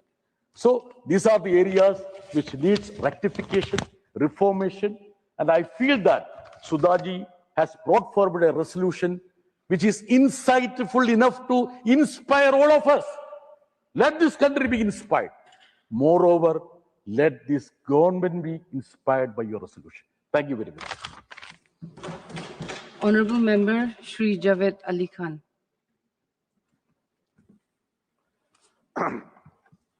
धन्यवाद सभाध्यक्ष जी। मैं माननीय सदस्य सुधा मूर्ति जी के द्वारा जो संकल्प सदन के समक्ष प्रस्तुत किया गया है, उसके समर्थन में खड़ा हुआ हूं और मैं समझता हूं कि इस सदन के सभी तरफ से इस संकल्प के समर्थन में आवाज आ रही है। इसलिए माननीय मंत्री जी को इस चर्चा के अंत में बिना किसी परेशानी के इस संकल्प को स्वीकार कर लेना चाहिए और जो मांग, ज्यादातर बातें सुधा जी ने अपने भाषण के दौरान कह दी और बाकी जो आवश्यक बातें थी हमारे साथियों ने अपनी बात रखूंगा। छोटे बच्चों के लिए जो 3 साल से 6 वर्ष की आयु के बच्चे हैं, जिनकी देखभाल का जिम्मा आमतौर पर हमारे तंत्र ने आंगनवाड़ी कार्यकर्ताओं और आंगनवाड़ी केंद्रों को दे रखा है, जब तक हम उनको सुदृढ़ नहीं करेंगे, मजबूत नहीं करेंगे, इस लक्ष्य को पाना जरा मुश्किल सा काम है। हमारे उत्तर प्रदेश में जो आंगनवाड़ी कार्यकर्ताओं की स्थिति है, वो बहुत दयनीय है। 4,500 रुपए तो उन्हें केंद्र सरकार से मिलते हैं और मात्र 1,500 रुपए, 1,500 रुपए उत्तर प्रदेश की सरकार उनके मानदेय के बतौर देती है। मैं समझता हूं कि इतनी रकम जो है वो जो हमारे देश में न्यूनतम मजदूरी की लिमिट है, ये उससे भी कम है। और काम उनसे कितना लिया जाता है? काम आप ये समझ लीजिए कि बच्चों को साफ रखना, आंगनवाड़ी केंद्र की सफाई करना, उनका खाना बनाना और पूरे दिन की उनकी देखभाल करना, ये सब उनके ऊपर रहता है। बहुत ही कम उनका मानदेय है। अगर हम उन्हें सम्मानजनक मानदेय नहीं दे सकते हैं तो फिर अपेक्षा के अनुसार उनसे काम की भी उम्मीद हम नहीं कर सकते। शहरी क्षेत्रों में आंगनवाड़ी केंद्र बहुत कम है, ग्रामीण क्षेत्रों में भी कम है, लेकिन ग्रामीण क्षेत्रों में तो कुछ बने हैं और शहरी क्षेत्रों में उत्तर प्रदेश के अंदर अधिकांश स्थानों पर किराए के मकानों में आंगनवाड़ी केंद्र चलाए जाते हैं और सरकार 750 रुपए महीना आंगनवाड़ी केंद्र का किराया देती है। मैं समझता हूं कि किसी भी कस्बे में, क्या गांव में भी 750 रुपए में 1 या 2 कमरे का स्थान नहीं मिल सकता है। आंगनवाड़ी कार्यकर्तियों को कई बार तो अपने पास से या फिर बहुत ऐसी बस्तियों में, जिन्हें हम मलिन बस्तियों के नाम से जानते हैं, जहां हाइजीन का कोई कॉन्सेप्ट नहीं होता, वहां संभव भी नहीं है, उन क्षेत्रों में आंगनवाड़ी केंद्र चलाने पड़ते हैं। सुधा जी ने अपने प्रारंभिक उद्बोधन के दौरान एक बात कही कि एजुकेशन में इन्वेस्टमेंट करते हैं तो वो एक अरसे के बाद 13% बढ़ता है और इंफ्रास्ट्रक्चर में करते हैं तो वो 2.5% बढ़ता है। उनकी इस बात को उन लोगों ने भली भांति समझ लिया जो एजुकेशन को कमर्शलाइज करना चाहते हैं। आप सरकार के इन्वेस्टमेंट की बात कर रही थी, देश के इन्वेस्टमेंट की बात कर रही थी, लेकिन लोग व्यापार करने लगे हैं, स्कूलों का, शिक्षा का कमर्शलाइज कर रहे हैं एजुकेशन को, और छोटे बच्चों के देखभाल के लिए भी गलियों में, शहरों कस्बों में प्ले स्कूल के नाम से स्कूल खोले, बच्चों को सिर्फ मुनाफा कमाने के लिए वो लोग कर रहे हैं। मैं समझता हूं कि वैसे तो सरकार को शिक्षा का काम हर स्तर पर अपने हाथ में ही लेना चाहिए था, इसमें निजीकरण नहीं होना चाहिए था, व्यवसायीकरण नहीं होना चाहिए था, लेकिन कम से कम आयु के बच्चों को प्राइमरी एजुकेशन तक या स्कूल एजुकेशन तक, या ये छोटी जो 3 साल से 6 साल के बच्चों की जो देखभाल है, इसका काम तो एक्सक्लूसिवली सरकार को सारा खर्चा अपने ऊपर बियर करके हर वर्ग के बच्चों के लिए करना चाहिए था। मैं आंगनवाड़ी जैसे कार्यकर्ताओं की परिस्थिति है, वैसी ही स्थिति जो आंगनवाड़ी से निकल करके प्राइमरी स्कूल में जाते हैं, उन बच्चों की देखभाल करने वालों की भी है। वहां स्कूलों के अंदर एक रसोइया नाम की चीज होती है, प्राइमरी स्कूलों के अंदर उनको इतनी कम वेतन दिया जाता है, 2,000 रुपए महीना एक रसोइया को सरकार देती है। और एक रसोइया उन प्राइमरी स्कूलों में जो 3 साल से 6 साल के आसपास के बच्चे हैं, 50 बच्चों का खाना बनाते हैं। एक रसोइया, ज्यादातर महिलाएं हैं उसमें और ज्यादातर कमजोर वर्गों की महिलाएं हैं। 2,000 रुपए में 50 बच्चों का खाना एक महिला रोजाना बनाती है। आज घर में भी 2 बच्चों का और 4 आदमियों का खाना बनाने के लिए 2,000 रुपए महीना का कर्मचारी हमें नहीं मिल सकता है।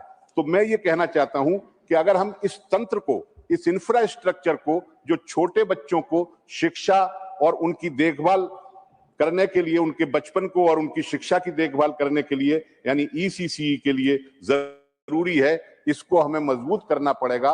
और इसके अंदर जो कार्यकर्ता काम करते हैं, उनको सम्मानजनक तरीके से सरकार को उनके साथ व्यवहार करना पड़ेगा। इसलिए मैं उम्मीद कर सकता हूं कि आज चूंकि बहुत दिनों के बाद ऐसा कोई मैं प्रस्ताव या संकल्प देख रहा हूं सदन के अंदर, जिस पर सबकी राय एक है, सरकार को इस संकल्प को स्वीकार कर लेना चाहिए। बहुत बहुत धन्यवाद आपका। Honorable Member Dr. Fauzia Khan. Thank you, ma'am. Sir, ma'am, I must first of all associate Srimati Sudha Murty resolution she brought, and I want to speak on it. An important subject here. This resolution, ma'am, opens a vital conversation on the foundation. We cannot fix it at all with quality education. And this phase of education, early childhood education, is the foundation, is the most important phase of education, I feel. And here we need maximum emphasis. It beautifully aligns our care for every child with the promise of the Constitution and our deepest moral duty to nurture their innocent dreams. Ma'am, it comes at a crucial time when early childhood care and education faces neglect, ultimately impacting the future of our education. If the foundation of education is strong, the building that is built upon this foundation will be strong. But this is where the future of our children is not taken proper care of. India, ma'am, is a signatory to the UN Convention on the Rights of the Education 1980. Not only at birth, at conception, it is said. The Indian early childhood education impact study proves that quality ECCE yields higher learning levels, positioning it at the most potent lever against our learning crisis. We are in a learning crisis, ma'am, today. Neuroscience underscores this urgency, as ma'am has also pointed out in her resolution, that 85% of the brain development occurs at the age of 3. Now, where 85% of intellectual development takes place, I think our maximum focus, our maximum attention has to be at that age, because this is the most formative age of a human being's life. And just imagine the importance. I'm happy that the NEP speaks about it for the first time. There is emphasis on early childhood education in the NEP. Ma'am, yet the public spending compounds the crisis. Mere 0.1% of the GDP on early childhood care and education. So this has caused a stark paradox. While you say in your NEP that this is the most important learning phase, you also spend 0.01% on it. Data reveals, moreover, ma'am, data reveals that 51% of children from the lowest strata attend Anganwadi centers, while 62% from the highest strata opt for private facilities, making a great quality shortfall, a structural disadvantage for the most marginalized. Our Anganwadi system can focus more on health and care, nutrition, but not on the educational and development aspect. They are not prepared for it. Institutions for caregivers with necessary expertise in handling or imparting learning through a scientific, age-appropriate, informal approach. They give better trainings to caregivers, the better infrastructure facilities.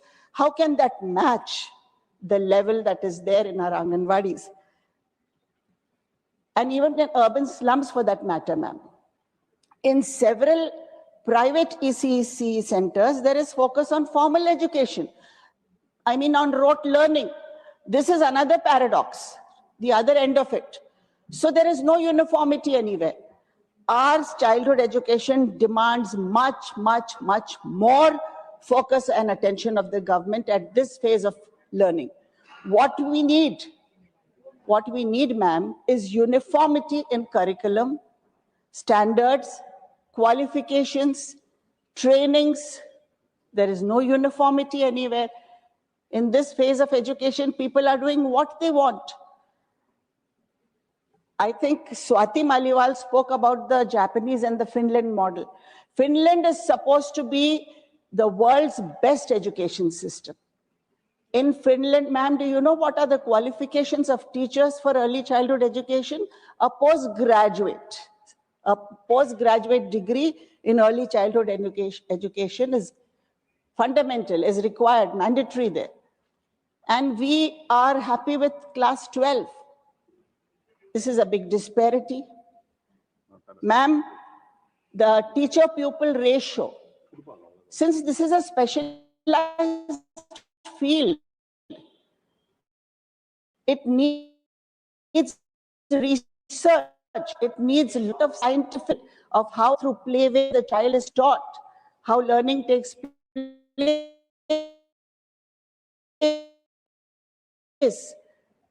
All this is not there if you limit it to the Anganwadi centers. So the first thing is there, ma'am. Anganwadis are very good for care and nutrition, for health, for immunization. They also have to cook food. They have to do so many other jobs. Along with it, they are teaching. How can that be so casual? We need to have, and besides this, ma'am, the NEP, you have made class 1 and class 2 as part of pre-primary. Class 1 and 2 are under the ambit of school education department, and Anganwadis are under the ambit, ma'am, of the women and child development. So how is it this clash we are handling? I don't know, under the different ministries, but I think the whole education side has to come under the ambit of school education department. And if we are giving Anganwadis the responsibility to teach also, I think there should be additional employment there, additional employment of teachers. Here is where we have to invest. Don't shy away from this investment. This is a very important investment for our country. Only then we can become Vikasit Bharat. We need to have a pre-primary education board so that we have all uniformity on all aspects. Ma'am, we need to have a ECCE special cadre. I'm through you, I wish to tell the minister sitting here. We need to have a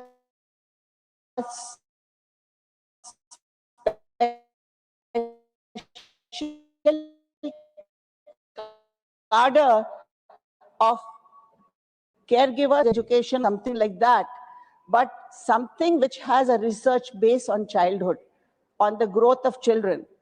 You have to also enforce regulation on private institutions that run early childhood education centers, because this is a very, very sporadically run field. We need to have control over it, because it's the future of our children, ma'am.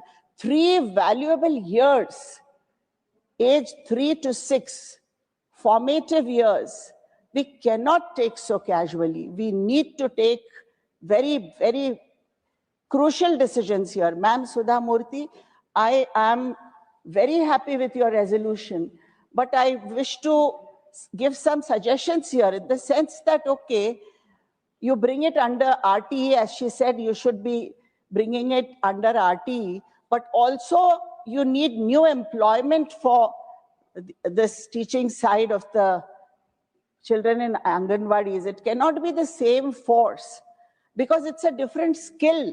It's a different kind of an expertise that is needed, and we are not catering to that. Only a 6-month training will not be adequate for that. What we are doing is we are just saying 6-month training and she's ready to teach. So I urge the government to adopt this resolution, but we have to make early childhood care and education a fundamental right, and the government must invest heavily. This much amount is not enough. Very, very heavily in this sector, that we see the revolution. Really, this has to happen. We need to act here, and this is my appeal to the House. Thank you. Honorable Member Shri Mayank Kumar Nayak. Thank you deputy ma'am. आज इस anganwadi resolution सुधा मूर्ति जी लाई है, मैं उनका समर्थन करता हूं। देश का भविष्य और आने वाली पीढ़ी को, जो हमारे बच्चे हैं, गांव गरीब और शहरों में भी गरीब मध्यम वर्ग के बच्चे भी इस देश का भविष्य है। माननीय प्रधानमंत्री नरेंद्र मोदी जी विकसित भारत का लक्ष्य लेके पूरा देश आगे बढ़ रहा है, तब ये आंगनवाड़ी के जो 14 लाख आंगनवाड़ी है उसको सभी बच्चे हैं उसको सही शिक्षा मिले, उसको उसकी हेल्थ की चिंता हो, उसको स्वास्थ्य की चिंता के साथ अपने परिवार के जो लोग, खास करके जो लोग मेहनत मजदूरी करने जाते हैं, उनके परिवार के लोग ज्यादा से ज्यादा आंगनवाड़ी के बच्चों में आंगनवाड़ी में आते हैं। बच्चों के माँ बाप रोजी रोटी कमाने जाते हैं, तब उसके बच्चों को मानसिक और शारीरिक रूप से तैयार करने की जिम्मेवारी राज्य और केंद्र सरकार लेता है। तब ये आंगनवाड़ी की बहनें न केवल बच्चों के परिवार से जुड़ती है, बल्कि माँ जब उसका बच्चा आंगनवाड़ी में छोड़ के जाता, वर्कर वैन पास के जाता है, तो वो 3-4 घंटे के लिए वो हर बच्चे की माँ बनके उसकी चिंता करती है और उसके खाने का ध्यान रखती है, उसके खेलने के लिए खिलौने भी देती है और बच्चा कैसे प्री एजुकेशन के लिए तैयार हो उसके लिए भी तैयार ख्याल रखती है। मेरा ये मानना है कि मजबूत भारत और शिक्षित भारत और तंदुरुस्त भारत बनाने के लिए आंगनवाड़ी का आधुनिकीकरण भी होना चाहिए, उसका खुद का मकान भी होना चाहिए और इन मकानों के माध्यम से जो बच्चे आने वाली नींव है, देश का भविष्य है। हम अच्छी बिल्डिंग बनाते हैं तो नींव पक्की रखते हैं, जब हम पेड़ पौधों को उगाते हैं तो उसके मूल में पानी जाए, उसको खाद्य मिले, उसकी चिंता करते हैं। वैसे बच्चे हमारे भविष्य का, हमारे देश का भविष्य है, जो आने वाले देश में, अपने देश में प्रगति को पथ पर ले जाने की जिन पे जिम्मेवारी है, उसको मजबूत करने की जिम्मेवारी हमारी सबकी है। पिछले 12 वर्षों से माननीय प्रधानमंत्री जी आंगनवाड़ी हो या प्राइमरी स्कूल हो, उनके पढ़ाई की तो चिंता करते हैं, मगर उनकी हेल्थ की भी चिंता करते हैं और सभी बच्चों की हेल्थ, उसी बच्चे इलाज सरकारी खर्चे से कैसे हो, वैसे माननीय प्रधानमंत्री का कार्यक्रम चलता है। ये आंगनवाड़ी में बच्चा जो सही शिक्षा और आरोग्य में मिले, उसे चिंता करने से माननीय प्रधानमंत्री जी अच्छा परिवार हो और परिवार में मां भी स्वस्थ रहे। इसलिए प्रधानमंत्री ने जब देश के लाल किले से कहा था कि मैं जिस घर में शौचालय नहीं है वहां शौचालय बनाऊंगा, जिसके लिए जो माँ को, जो अपनी बहनों को तकलीफ होती थी, जिसके कारण माँ का स्वास्थ्य अगर बिगड़ता है तो बच्चे का भी स्वास्थ्य बिगड़ता है, उसी को लेते हुए माननीय प्रधानमंत्री ने पूरे देश में शौचालय हर घर में बने, उसके लिए भी एक मुहिम चलाई थी। वैसे ही उज्ज्वला योजना के माध्यम से माँ बहनें जब अपना रसोई बनाती है तो कहीं सिगरेट का धुआं माँ के शरीर में जाता है, तो जब तक माँ स्वस्थ नहीं रहेगी बच्चा भी स्वस्थ नहीं रहेगा। वैसे माननीय प्रधानमंत्री जी ने सोच रखी थी और उसी सोच के कारण करोड़ों घर में शौचालय बने, करोड़ों घरों को उज्ज्वला योजना के माध्यम से गैस का सिलेंडर मिला और वो परिवार हेल्थ के लिए सुरक्षित हो, उसी केंद्र सरकार ने एक चिंता की है और उसके क्षेत्र में काम किया है। स्वास्थ्य और परिवहन के लिए गुजरात सरकार आंगनवाड़ी के माध्यम से गरीब परिवारों की गर्भवती माताएं हो, धात्री बहनें हो एवं किशोरियों के लिए बहुत चिंतित है और ये आने वाली पीढ़ियों को कुपोषित ना हो, इसीलिए पोषण खुराक एवं दवाएं वो भी आंगनवाड़ी के माध्यम से सरकारें उपलब्ध कराती है। हमारे गुजरात में आंगनवाड़ी की बच्चे और प्राइमरी स्कूलों के बच्चों को 300 मिलीमीटर ग्राम दूध संजीवनी योजना के माध्यम से भी सरकार देती है। माननीय प्रधानमंत्री जी श्री नरेंद्र मोदी जी पूरे देश में सभी आंगनवाड़ियों के मकान और उनके बच्चों को दे जाने वाली व्यवस्था जैसे ना हो,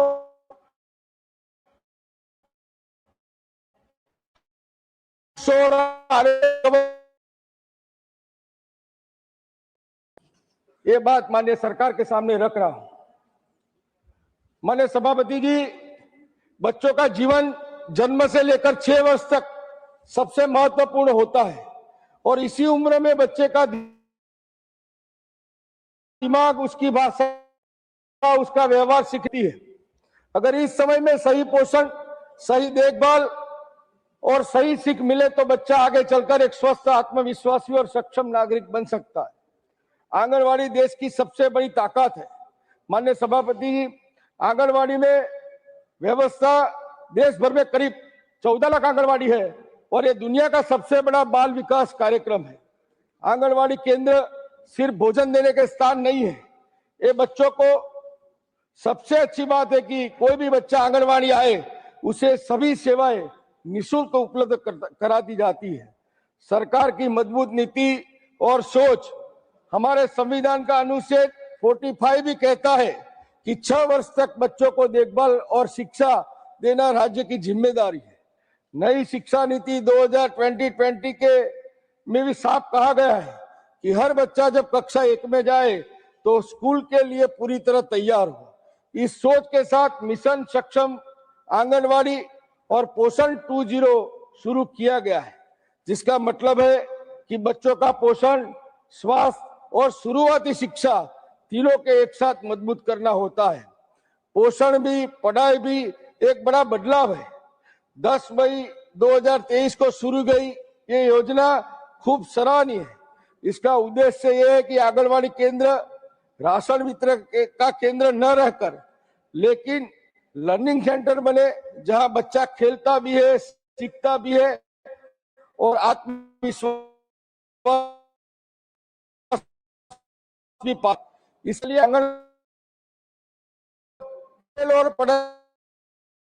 आंगनवाड़ी के कार्यकर्ताओं को भी प्रशिक्षण दिया जाता है।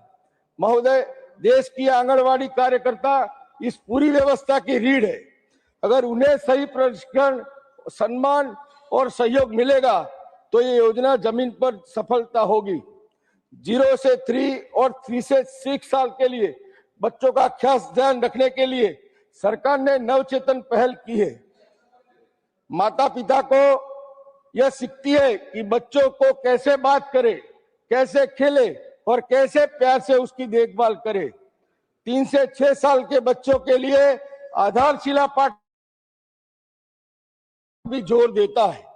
कहानी, गीत, चित्रकला, खेल और गतिविधियों के माध्यम से इस बच्चे की पढ़ाई बोझ ना बने और खुशी से आंगनवाड़ी में पढ़ सके, इसकी व्यवस्था पर सरकार करती है।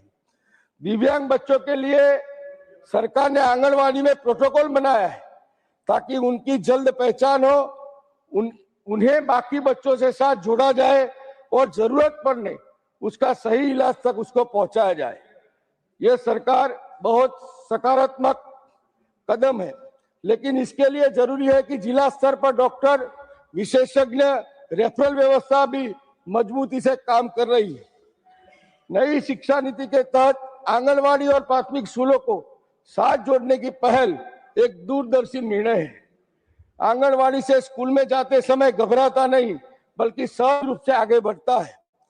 मैं सरकार के प्रयासों का समर्थन करता हूं कुछ सुझाव भी रखना Last 1 चाहता हूँ। minute. Please conclude. आंगनवाड़ी केंद्रों की गुणवत्ता पर लगातार निगरानी रखी जाए। आंगनवाड़ी कार्यकर्ताओं को निरंतर प्रशिक्षण और प्रोत्साहन मिले और दूर दराज और ग्रामीण क्षेत्रों में इंफ्रास्ट्रक्चर और मजबूत किया जाए। डिजिटल योजनाओं में नेटवर्क और उपकरणों की समस्या दूर की जाए। ये मैं आपके सामने रखता हूँ। और आज माननीय सुधा मूर्ति जी द्वारा जो ये रिजोल्यूशन लाया है, मैं उनका समर्थन करता हूँ और देश के बच्चों का भविष्य उज्जवल और सुनिश्चित हो, उसकी कामना करता हूँ। Honourable Member Srimati J. Mathur Hisham. Thank you, Vice Chairman. Respected member Sudha Murty ji has brought the resolution, which is definitely, we are discussing the future of early childhood education in India, and is in as much as I appreciate and support the resolution, I wish to place on before the House the concerns as well. At a time when the world recognizes early childhood as the most critical phase of human development, our nation is witnessing an unfortunate distortion of both policy intent and educational purpose. The National Education Policy 2020 places early childhood care and education at the heart of India's educational vision, at least that is being told. It acknowledges that early years from 3 to 8 foundational, not that it recognizes that the first years determine the learning outcomes for the rest of life. Moreover, our Constitution, through the Directive Principles and Right to Education Act, Section 11, brought by UPA government, clearly mandates early childhood care and education as an essential component of the educational framework. These are not optional provisions. They reflect a constitutional promise, a promise of India's youngest citizens. But, Madam, what happens when sound policy is hijacked by narrow political interest? What happens when early childhood education becomes a soft target for ideological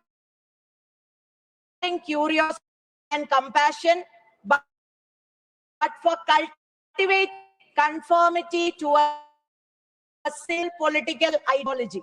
Then concerned about what is going to take place under the shield of promoting early childhood education. The ground reality today is deeply disturbing. Instead of strengthening scientific pedagogy, the nation sees centralized content control over early childhood learning materials, politicized narratives inserted into picture books and fundamental curricula, lingering attempts to rewrite cultural memory through saffronized storytelling, the use of early childhood spaces to sanitize caste narratives and distort history. Rather than nurturing independent thinking, we are encouraging premature ideological imprinting. Regarding this, the distorting history, now I wish to say about something which this Parliament, this Rajya Sabha, this House discussed few days back very in detail. How history is being used or being created by the ruling dispensation is an example which I wish to give. When wrong facts are being brought in and made to look like they are the real history. I wish to ask that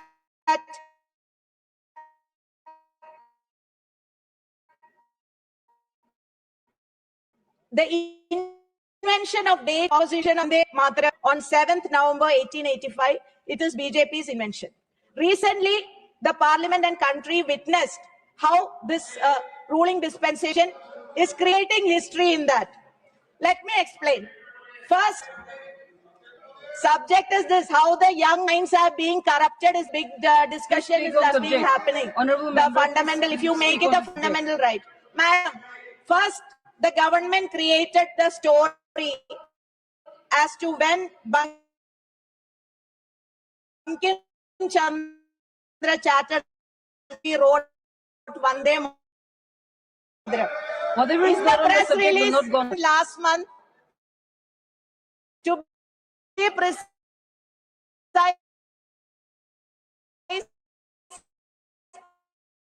on 6th November, it said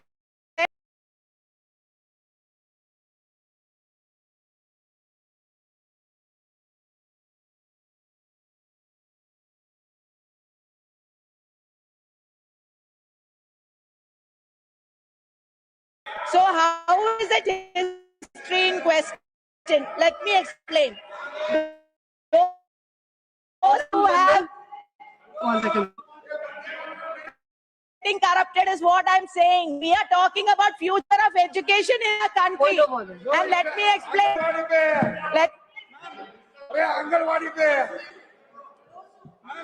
अरे वो उसका स्वागत है मगर आंगनवाड़ी पे बोले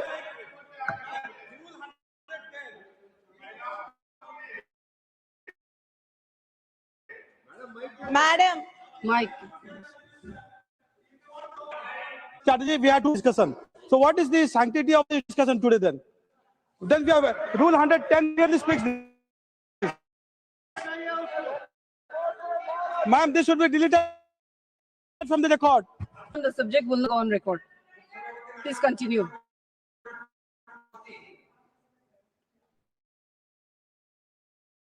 Please continue.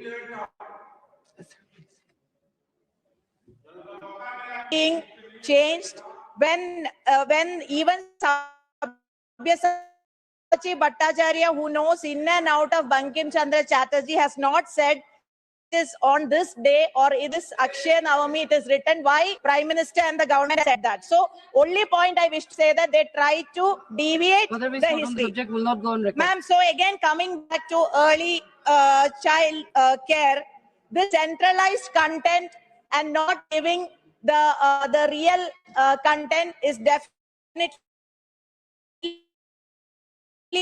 affecting it. So not go on. Concerned are beginning to carry selective stories, glorify one cultural streams by ignoring India's plural heritage.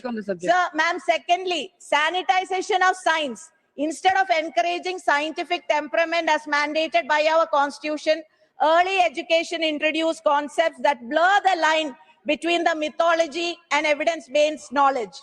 Ma'am, third, marginalization of minority cultures.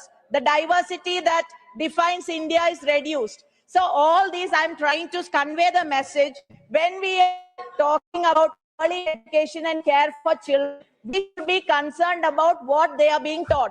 Definitely that period of 6 years, below 6 years is a age where the brain develops. When she says it should be the fundamental right, definitely it should be made a fundamental right. They are our future. They are the future of our country. But when facts are being distorted, when the history is not being said in the way it should be said, we fear that even at the age of 6 years, below 6 years also, they are being affected. So even who deals with these people, these 6 year students, 6 year children, they take care of Anganwadi workers. What is the plight of Anganwadi workers? They keep asking for more wage increase, but that doesn't happen in our country. Ma'am, and also I say another thing is when we are talking about early childhood care, as a citizen of India, I am concerned also about when the government says Beti Padhao, Beti Bachao. They say that slogan, but what happens to the little girls that one 8-month-old baby was raped in the national capital? We have not forgotten one, two,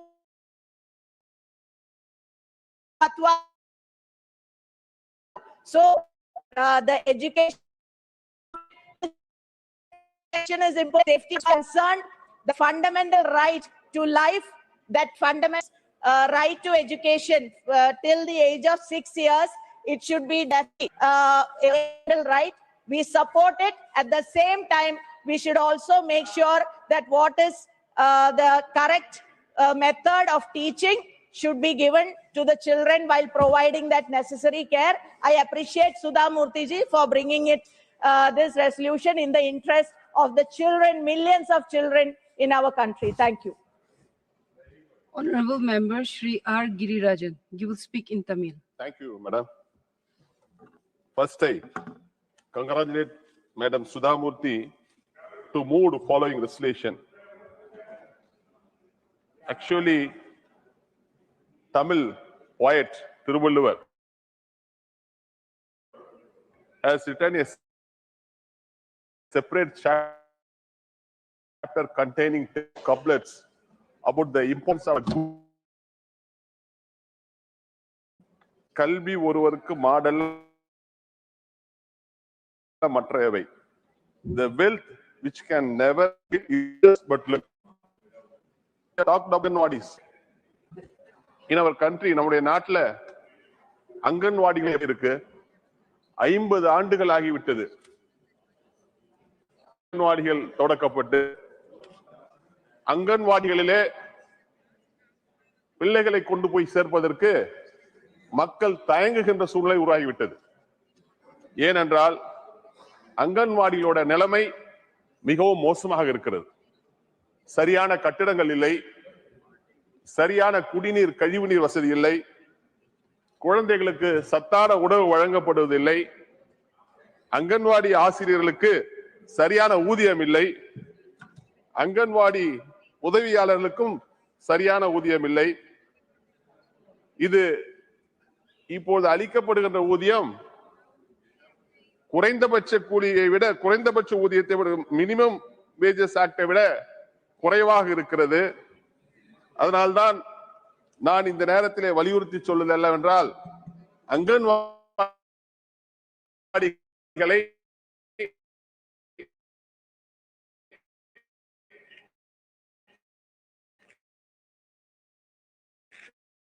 அந்தந்த மாநில அரசினர் ஒப்படையுங்கள்.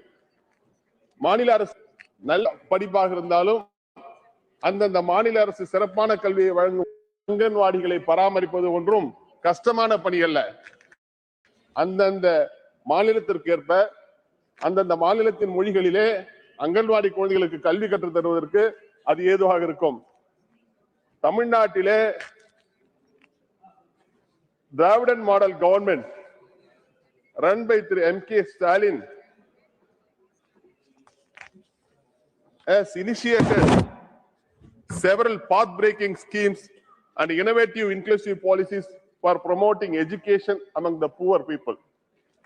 அங்கன்வாடிகளிலே 50 ஆண்டுகளுக்கு முன்பாக அங்கன்வாடிகளிலே ஏன் உருவாக்கினோம்? அனைத்து மக்களும் அவர்களுடைய குழந்தைகளை கொண்டு போய் அங்கன்வாடியிலே சேர்த்தார்கள். இன்றைய சூழ்நிலை அப்படியா இருக்கிறது? குழந்தைகளை கிண்டர் கார்டன் கொண்டுட்டு போறோம். Most of the parents, they are admitting their children in kindergarten schools. அதற்கு அப்பாற்பட்டு கிரிச் குழந்தைகளை கொண்டு போய் கிரிச்ல சேர்க்கிறோம். ஆனால் அங்கன்வாடிகளே யார் வருகிறார்கள்?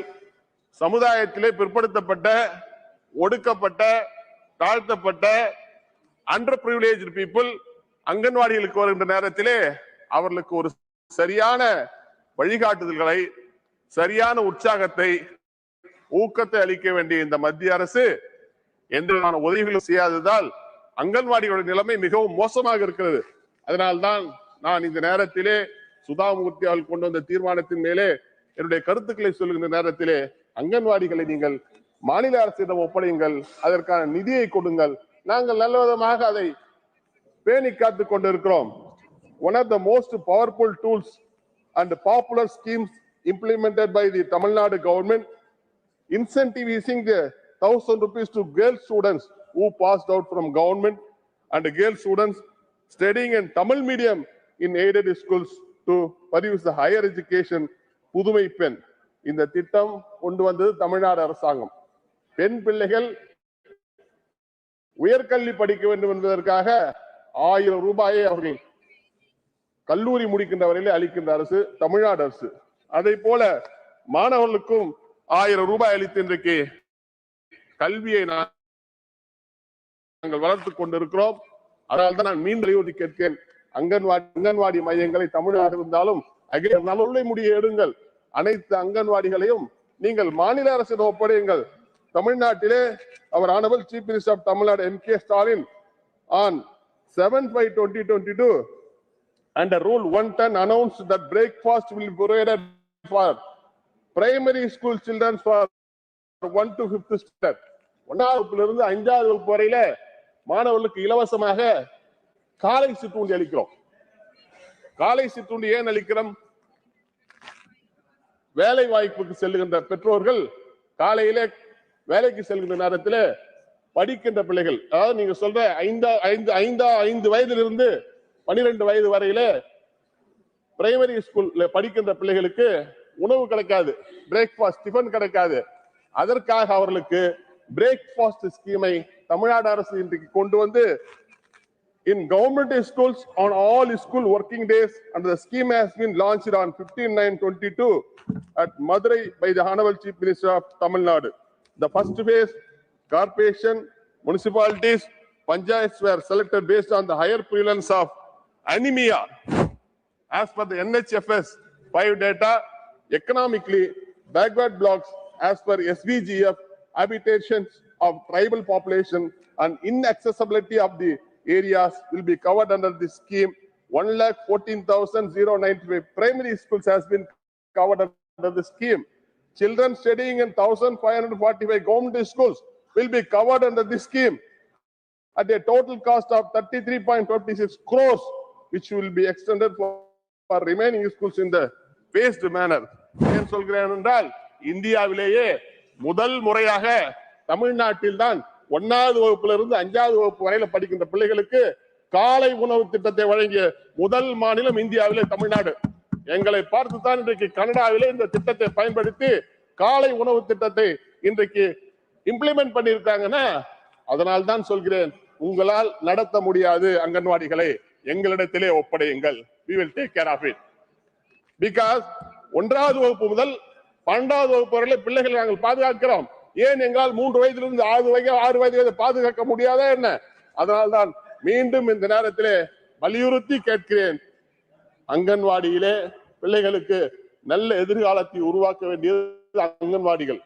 அந்த பிள்ளைகளுக்கு கல்வியை போதிக்க வேண்டும், ஒழுக்கத்தை போதிக்க வேண்டும், அவர்களுக்கு உலகத்தை சொல்லித்தர வேண்டும் என்றால் அதற்கு அவருடைய தாய்மொழியில் சொல்லிக் கொடுத்தால் தான் சரியாக வரும். அதனால்தான் கேட்கிறேன், நீங்கள் அங்கன்வாடி பள்ளிகளை எங்களிடத்திலே ஒப்படையுங்கள்.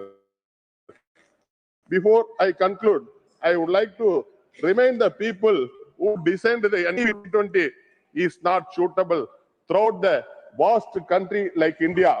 It may suit the Hindi heartland only, but states like Tamil Nadu, Kerala are marching well ahead without the NEP.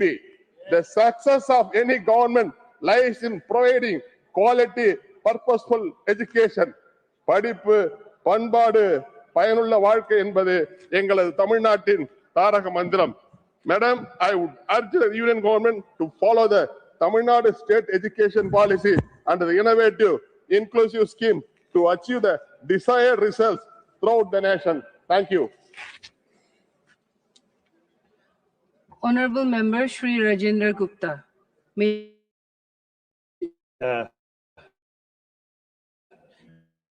It's not a maiden speech, it's a only resolution. I will not take a maiden speech. I'll take a maiden speech somewhere else. Okay. Honorable Chair, respected ma'am, I raise to wholeheartedly support the private member's resolution, Madam Sudha Murty ji, immense, timely and visionary proposal to introduce a new Article 21B, guaranteed free and compulsory early childhood care and education for every child between 3 and 6 of age. Ma'am, this is not merely a legal amendment, it is a scientific necessity. Over 85% children brain developed by the age of 6. These early years shape language, emotional regulations, social behavior. If we miss these years, we miss the child. Ma'am, in India, the Anganwadi system is for early childhood care. Our most important for reaching foundation is as the Angan system completes 50 years, it's recalling that how it begins with just 33 pilot project in 75 and grown to the world's largest early childhood network. Over a century ago, India made visionary decision, nourishment, health, and early learning come under one roof. That early childhood care cannot be fragmented. Honorable members. That शुरुआत ही देश की दिशा तय करती है. We have 13.96 Anganwadi centers, the backbone of our early childhood efforts. But only 10 lakh operates under government communities buildings. Honorable members. More than 3 lakh Honorable members. centers still function from rented rooms, open, cramped, temporary, and simply unsuitable toddlers.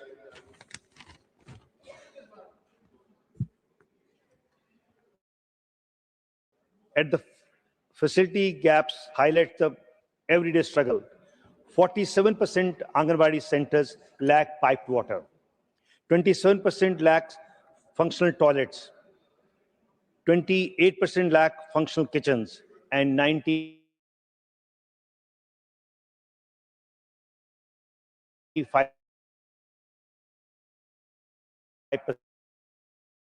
lack solar-powered electricity. And right from nutrition, community mobilization, and maintain exhaustive record. In many states, they're further burdened with election duties and survey works. If we are at the constitutional guarantee under Article 21B, then we must first generate that very hand that delivered that right. Ma'am, I wish to highlight two areas that are often overlooked: early childhood care, disability, and rare diseases. According to Census 2011, India has more than 2.86 persons with disability, including lack of children below 6. But while the Right of a Person with Disability Act 2016 Act guarantee free education from 6 to 18, children below 6 remain outside the protective framework. At the same time, early 70% rare diseases appear in early childhood, many within the first month of life. Delay in detection, often 3 to 7 years, caused irreversible neurological damage, preventable disability, loss of development milestones, and economical burden on the family. In practice, both groups face the same challenge. The 0 to 6 window is the most critical for intervention, yet the most special. Private therapy is unaffordable. Anganwadi lack trained special educator, screening tools, and supportive system. Ma'am, there are more than 25 lakh children with a special need in schools, but barely 12,000 trained special educators are in the entire country. Meanwhile, thousands of infant and toddlers with rare disease are left without life-saving therapy because treatment is inaccessible and quite expensive. In Article 21B, if Article 21B is very meaningful, ECCE must include early screening, early intervention, and support for children with disability and rare disease unlikely. Ma'am, beyond infrastructure, beyond workforce, beyond health, there are larger philosophical questions before us. What kind of early childhood we are emphasizing for India? Across countries like Japan, Finland, and Scandinavia nations, early childhood is not only limited to ABC and numbers. They focus on self-efficacy, cooperation, relations, empathy, responsibility, and age-appropriate independence. Every task is done for a child instead of with a child. This is not the fault of parent and teacher, it's infrastructure. One of the youngest country in the world, we need children who are not just academic, but most emotionally resilient and socially capable and confident to navigate life, ma'am. The proposal of Article 21 is therefore it's not just a constitutional step, it's a commitment towards Reimaging childhood in India. To make it real, we must strengthen Anganwadi infrastructure, reduce non-core worker centers to support disability and rare disease, train more special educators. I support this resolution. It's not about the children today alone, it's about the citizen of tomorrow. I strongly, wholeheartedly support this resolution. Jai Hind, Jai Bharat, Vande Mataram. I request all honorable members to kindly maintain decorum while an honorable member is speaking. Next speaker, honorable member Dr. V. Sivadasan. Respected Madam, we are discussing very important matter.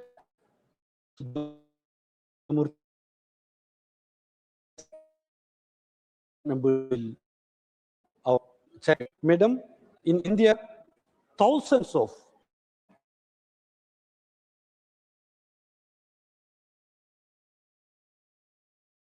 various problems are there, Madam. In education, in pre-education sector, the investment of the nation, investment of the government, comparatively very less, huge amount, comparatively better amount in pre-education sector. But in India, our government is not ready to invest proper amount for the children's education. Madam, what is the real issues for getting the education?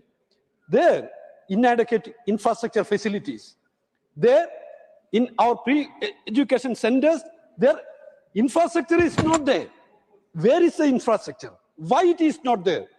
Respected Madam, in pre-schools, majority of the pre-schools centers are working. Majority, that means 95% of preschool centers are working below 1,000 square feet of building. There, Pakka building is not there. There, electricity is not there. Then internet connectivity is not there. Proper water facilities is not there. Drainage facility is not there. What is the real reason? The union government should provide proper financial assistance to the state governments. Respected to see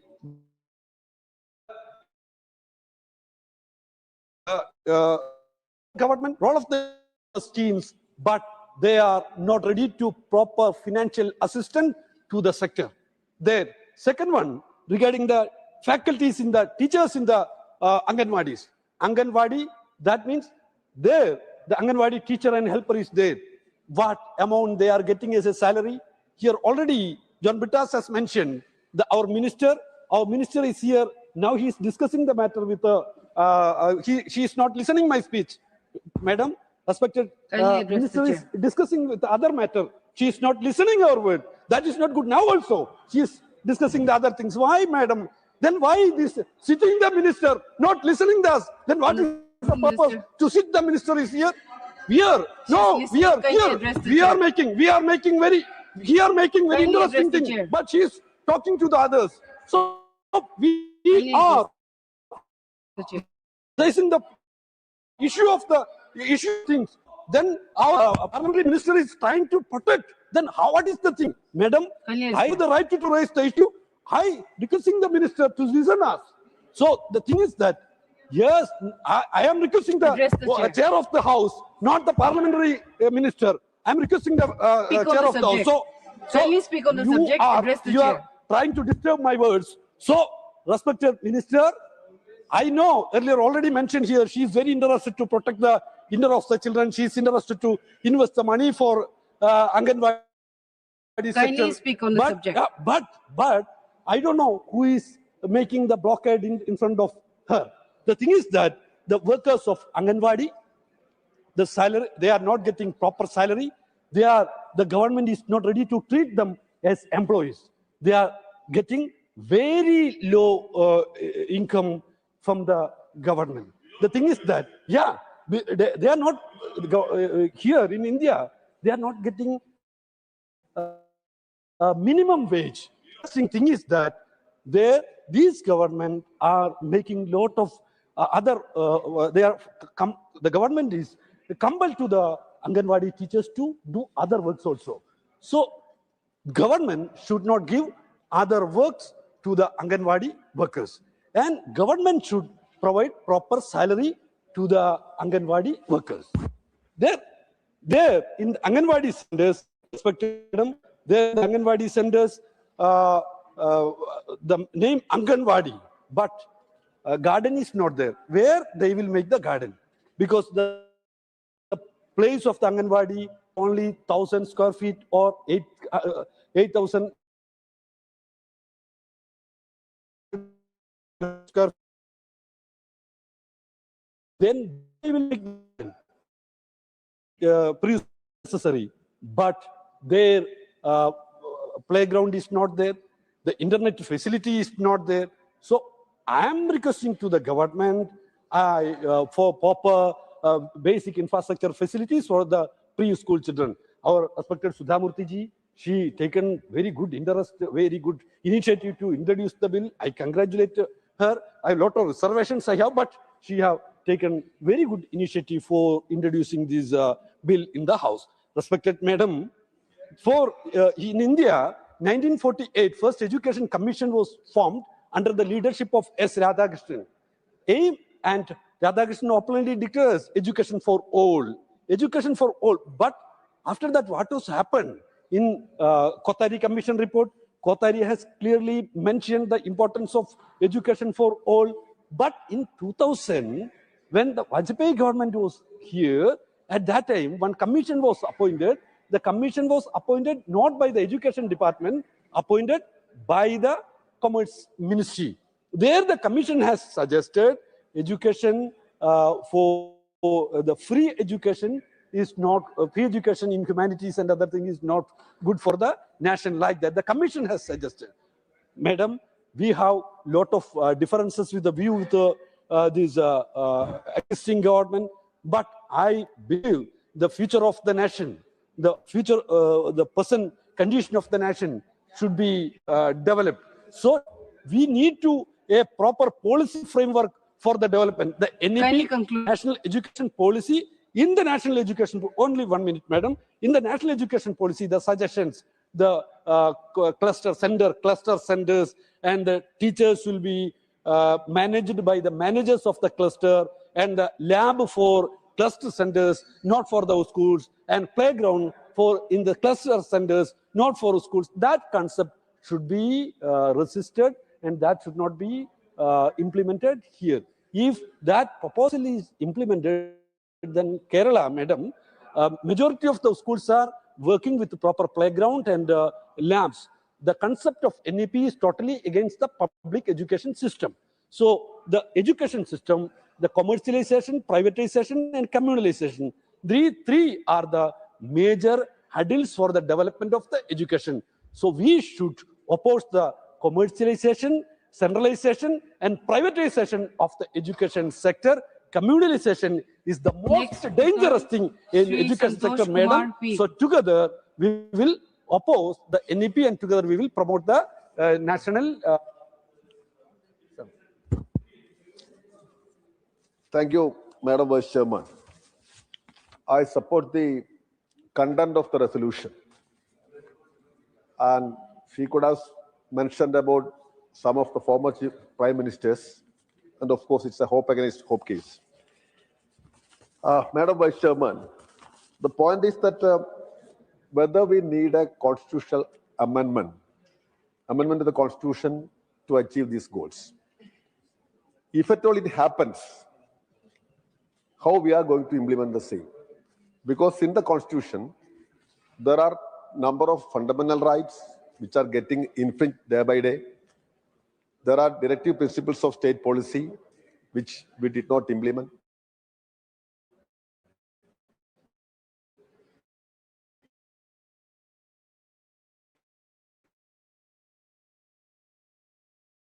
So I think even though the idea behind this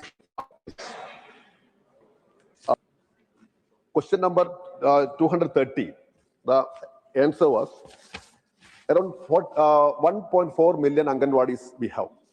And only 2 lakhs are having government buildings. And that, leave that part. The thing is that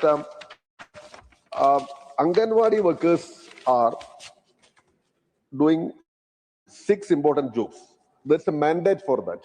Number 1, supplementary nutrition. Number 2, non-formal education. Number 3, nutrition, healthcare, immunization, health checkup, and referral services. The point is that when do we need to redefine this? Because documents, it is AWW, Anganwadi workers. So we have to redefine the term, I think. To impart education, that worker, of course, that term must be redefined, and teachers or something, it should find a place in the official document. That's my take. Because all these duties cannot be mixed up, and this cannot be entrusted to 1 or 2 persons. We have more than 14 lakh Anganwadis, which are having a lot of issues. That's already mentioned by Shivadas and others. Many drawbacks are there. No toilets, drinking water facilities are okay. But at least this term to be defined, and they should be elevated to the status of teachers. And then we need to train them. And what should be the content of the train? That is the most important. Number 1, this scientific temper. That mindset must be developed from the very beginning, because catch them young is the policy of all fascist ideology organizations and almost all organizations. Then we have to imbibe them. What is science? How society is moving? What is humankind? There is no point in division and all these kind of caste, creed, and religion. Anyway, so that scientific temper oriented this syllabus must be there, and enrollment must be strengthened. Thousands of children are not getting chances to go there. School dropout is very high. During these 10 years, 14,000 schools were closed according to the government status. So we need to strengthen the enrollment in these Anganwadis. Then proper scientific training to the teachers also. Finally, the use of mobile phones. Even children are getting addicted to mobile phones. During our time, it was grandmother's stories. But instead of grandmother's stories, now it is mobile phone, which is the guiding factor, controlling factor. So how to use this social media may be a big term, but mobile phone addiction, even among small children. So this ought to be taken care very seriously. So buildings, wages, this syllabus, if we can correct all these things, then we can develop our Anganwadis, and that will be a big contribution in strengthening the pre-primary education in our country. And I hope the government will take care of all these things. The plight of Anganwadi helpers and workers are very miserable in most of the states. Yes, Gujarat High Court recently observed that they should get a decent minimum living wage. But that mandate is was not implemented in many states. Kerala, of course, we have appointed a commission to look into this matter, and that commission will submit its report. I hope the government, the minister concerned, take for this point. It's 4:30 now. We'll take up special mention. Thank you.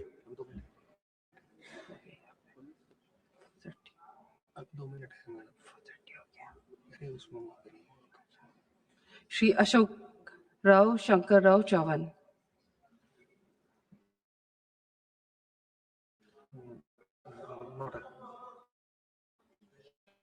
Special mention.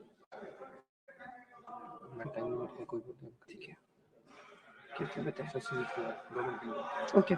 Shri Sujit Kumar. Ma'am thank you. सबसे पहले ma'am मैं madam Sudha Murthy जी को धन्यवाद देना चाहूंगा कि इतने महत्वपूर्ण विषय को उन्होंने प्राइवेट मेंबर रेजोल्यूशन के तहत उन्होंने उठाए। और मैं आज भारत के महान जननायक जननेता स्वर्गीय अटल बिहारी वाजपेयी जी को आज नमन करना चाहूंगा। ये साल हम लोग वाजपेयी जी का जन्म शताब्दी मना रहे हैं। मैं आज ये प्राइवेट मेंबर रेजोल्यूशन के चर्चा पे मैं अटल जी को क्यों स्मरण कर रहा हूं ma'am, because ma'am he had the vision, he had the statements like quality to enact the RTE Act, what is popularly known as the RT Act. It's actually the 86th Constitutional Amendment Act in 2002, which actually laid the foundation for primary education in our Now country. we'll take up special mention. Ma'am, 5 more minutes, ma'am. Please, 5 more Take up minutes. special mention. Sri Ashok Rao Shankar Rao Chavan. Demand for a direct new rail line from Nanded to Latur. Not present. Sri Ramji. Not present. Srimati Mahua Maji. Thank you, Honorable Vice Chairman, sir. Madam, my subject is concern over overworking and rights of the employee in the corporate sector. हम ऐसे समय में हैं जब पेशेवर सफलता अक्सर व्यक्तिगत स्वास्थ्य, मानसिक संतुलन और सामाजिक जीवन की कीमत पर मिलती है। भारत के दफ्तरों, को-वर्किंग स्पेस और डिजिटल कार्यस्थलों में करोड़ों कर्मचारी लगातार बढ़ते लक्ष्यों, प्रमोशन की दौड़ और दफ्तर समय के बाद भी ऑनलाइन बने रहने की अनिवार्यता के दबाव में काम कर रहे हैं। यह स्थिति अब अपवाद नहीं, बल्कि सामान्य जीवन शैली बन चुकी है। पिछले वर्षों में कई प्रतिभाशाली युवाओं ने इस अतिश्रम और बर्नआउट के कारण मानसिक व भावनात्मक लड़ाइयों में हार भी झेली है। कॉर्पोरेट क्षेत्र में हालात और गंभीर हैं। अधिकतर नियुक्ति पत्र केवल न्यूनतम कार्य घंटों का उल्लेख करते हैं, अधिकतम का नहीं। कर्मचारियों से तय समय से कहीं अधिक काम लिया जाता है, बिना ओवरटाइम वेतन, बिना अवकाश क्षतिपूर्ति और कई बार छुट्टियां तथा वीकेंड भी काम में जोड़ दिए जाते हैं। यूरोपीय देशों में श्रम विभाग निजी कंपनियों पर सख्त निगरानी रखता है और अतिरिक्त काम को अनुबंध का उल्लंघन माना जाता है। इसके विपरीत भारत में खासकर उच्च वेतन वर्ग के कर्मचारियों को न्यूनतम सुरक्षा भी प्राप्त नहीं होती। मांग आपूर्ति के असंतुलन ने स्थिति को और बिगाड़ा है। सीमित अवसरों के कारण एक कर्मचारी से 2-3 लोगों का काम करवाया जाता है, जिससे थकान, अनिद्रा, मानसिक तनाव, पारिवारिक समस्याएं और आत्महत्या जैसे गंभीर परिणाम सामने आते हैं। मैं सरकार से आग्रह करती हूं कि स्पष्ट कार्य घंटे, ओवरटाइम भुगतान, छुट्टियों की सुरक्षा और मानसिक स्वास्थ्य संरक्षण जैसे प्रावधानों पर तत्काल कदम उठाए जाएं, ताकि काम उद्देश्य दे, अत्यधिक दबाव नहीं। धन्यवाद। Sri R. Girirajan. Thank you, Madam. Demand for mandatory provisions for differently abled persons to be elected as nominated members in local governance. Madam, the Persons with Disabilities, Equal Opportunities, Protection of Rights and Full Participation Act 1995 and the Right to Persons with Disabilities Act 2016 are key legislative frameworks that aim to ensure equality, inclusion, and dignity for individuals with disabilities. Madam, these acts promote the rights and opportunities of persons with disabilities, including the provision of aids and appliances, access to education, employment, healthcare services, and social integration. This will be possible only when the differently abled people have adequate representation in local bodies too.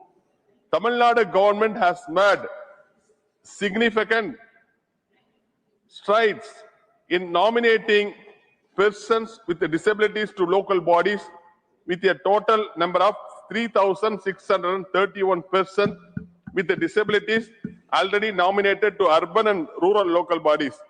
This number is expected to grow. Madam,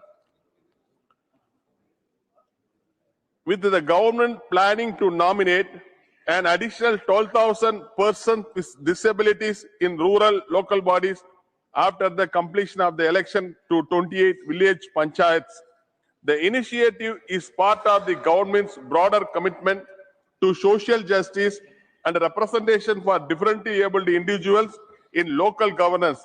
The government of Tamil Nadu Gazette Extraordinary published on June 26, 2024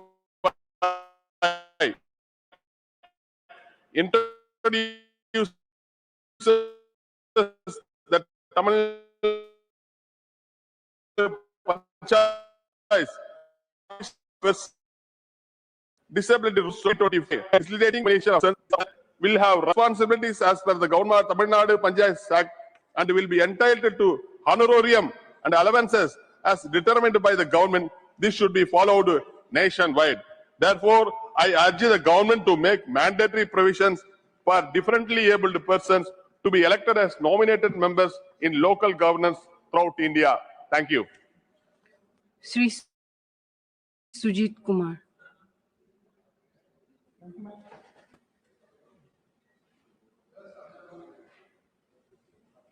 Thank you, ma'am. Ma'am, I would like to draw the attention of the government through special mention to the issue of reliance on non-indigenous goods in our official internal consumption. This is a matter vital to the broader national vision of promoting Swadeshi and strengthening India's path towards self-reliance. India is a powerhouse of high-quality indigenous products, from textiles and handicrafts to countless agricultural goods. A prime example is our world-class GI tagged, PO sourced, and tribal grown coffee, such as the unique varieties grown in Koraput, Odisha, called the Koraput coffee.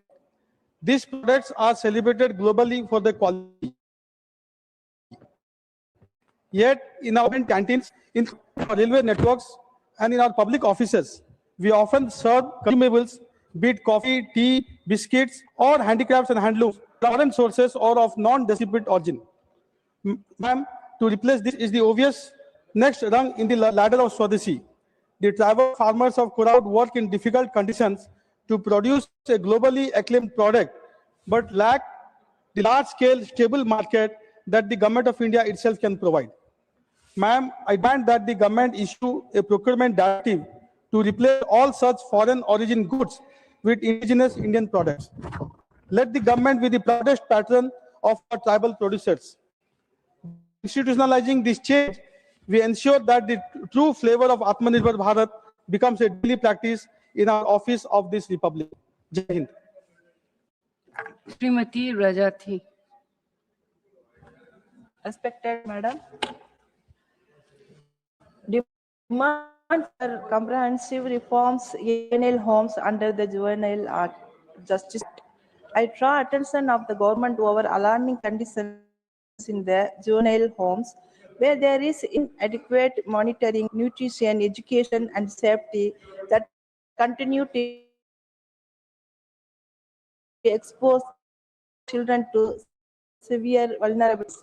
This is event from repeated news and in these institutes, and we are juvenile homes are governed by the Juvenile Justice Care and Protection of Children Act 2015, under which each district is required to have an observation home for children facing trial before the Juvenile Justice Court. As per the latest National Crime Record Bureau report 2023 data, juvenile crime in India is 7.1 per lakh children. That is 1,365 cases registered. These numbers are more worrying than when seen with the National Commission for Protection of Child Rights (NCPCR). Inspections that have highlighted overcrowding, poor resources, poor food quality, especially poor food quality, untrained staff, and lack of psychological support in several child care institutions. The juvenile justice system is the product of a system built supposedly to protect and rehabilitate children, but in reality, it functions more as a punitive institution of neglect.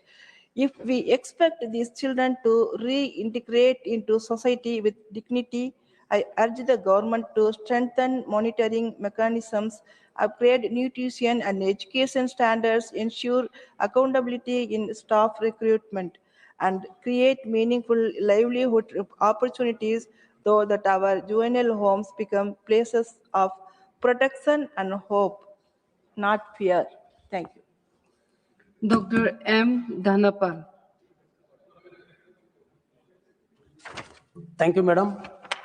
Madam, my subject in this special mention is concern over safety and livelihood of fishermen from districts of Tanja, Ramanathapuram and Pudukkottai districts in Tamil Nadu. I bring the attention of the government a matter of grave concern affecting the safety and livelihood of fishermen from the districts of Tanjavur, Ramanathapuram and Pudukkottai in Tamil Nadu. Over the past weeks, there have been repeated reports of violent attacks and intimidation faced by our fishermen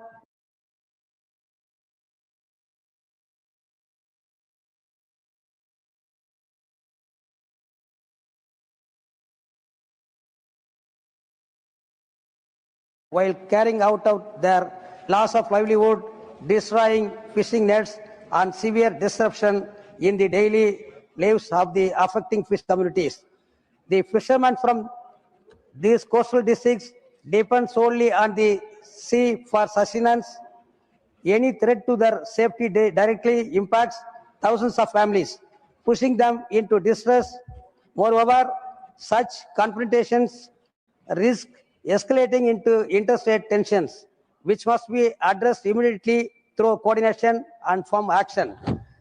Madam, I therefore urge the Union government to conduct a comprehensive inquiry into the reported incidents at the earliest, facilitate coordinated action between the maritime authorities of the Union territory to prevent recurrence, strengthen coastal security measures in the affected zones, for ensure protection and livelihood support for the fishermen who have suffered losses.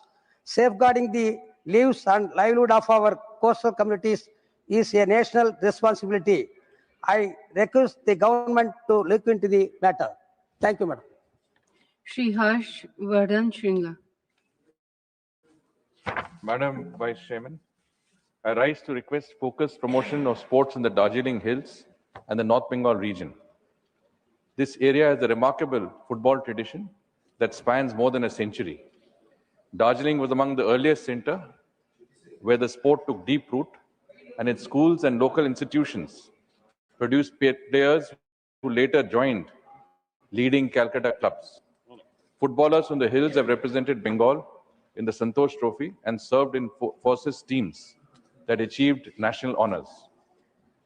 However, the region today suffers from inadequate sports infrastructure. The absence of quality stadiums and training facilities has pushed this legacy to the margins, and local youth from the place are unable to get themselves in state, regional, and national teams. North Bengal also has immense potential in adventure and outdoor sports. It is ideal for trekking, rock climbing, paragliding, mountain biking, and river activities. Darjeeling already has a heritage of mountaineering training through institutions like the Himalayan Mountaineering Institute. What is needed now is upgraded infrastructure, adventure circuits, certified safety systems, and coordinate promotion to attract both domestic and international participants. Under the leadership of the Honorable Prime Minister, the government has prioritized sports, excellence, and youth development through initiatives like Khelo India. In this context, Darjeeling Hills deserve a dedicated football academy, high-quality turf grounds, and a regional plan covering football, hockey, indoor, and adventure sports. I therefore request for 3 integrated sports centers in Darjeeling, Kalimpong, and Kharge, and 1 training center in Mirik. Thank you, Madam Chairman. Jai Hind. Shri KRN Rajesh Kumar. Not present. Srimati Phulo Devi Nitam.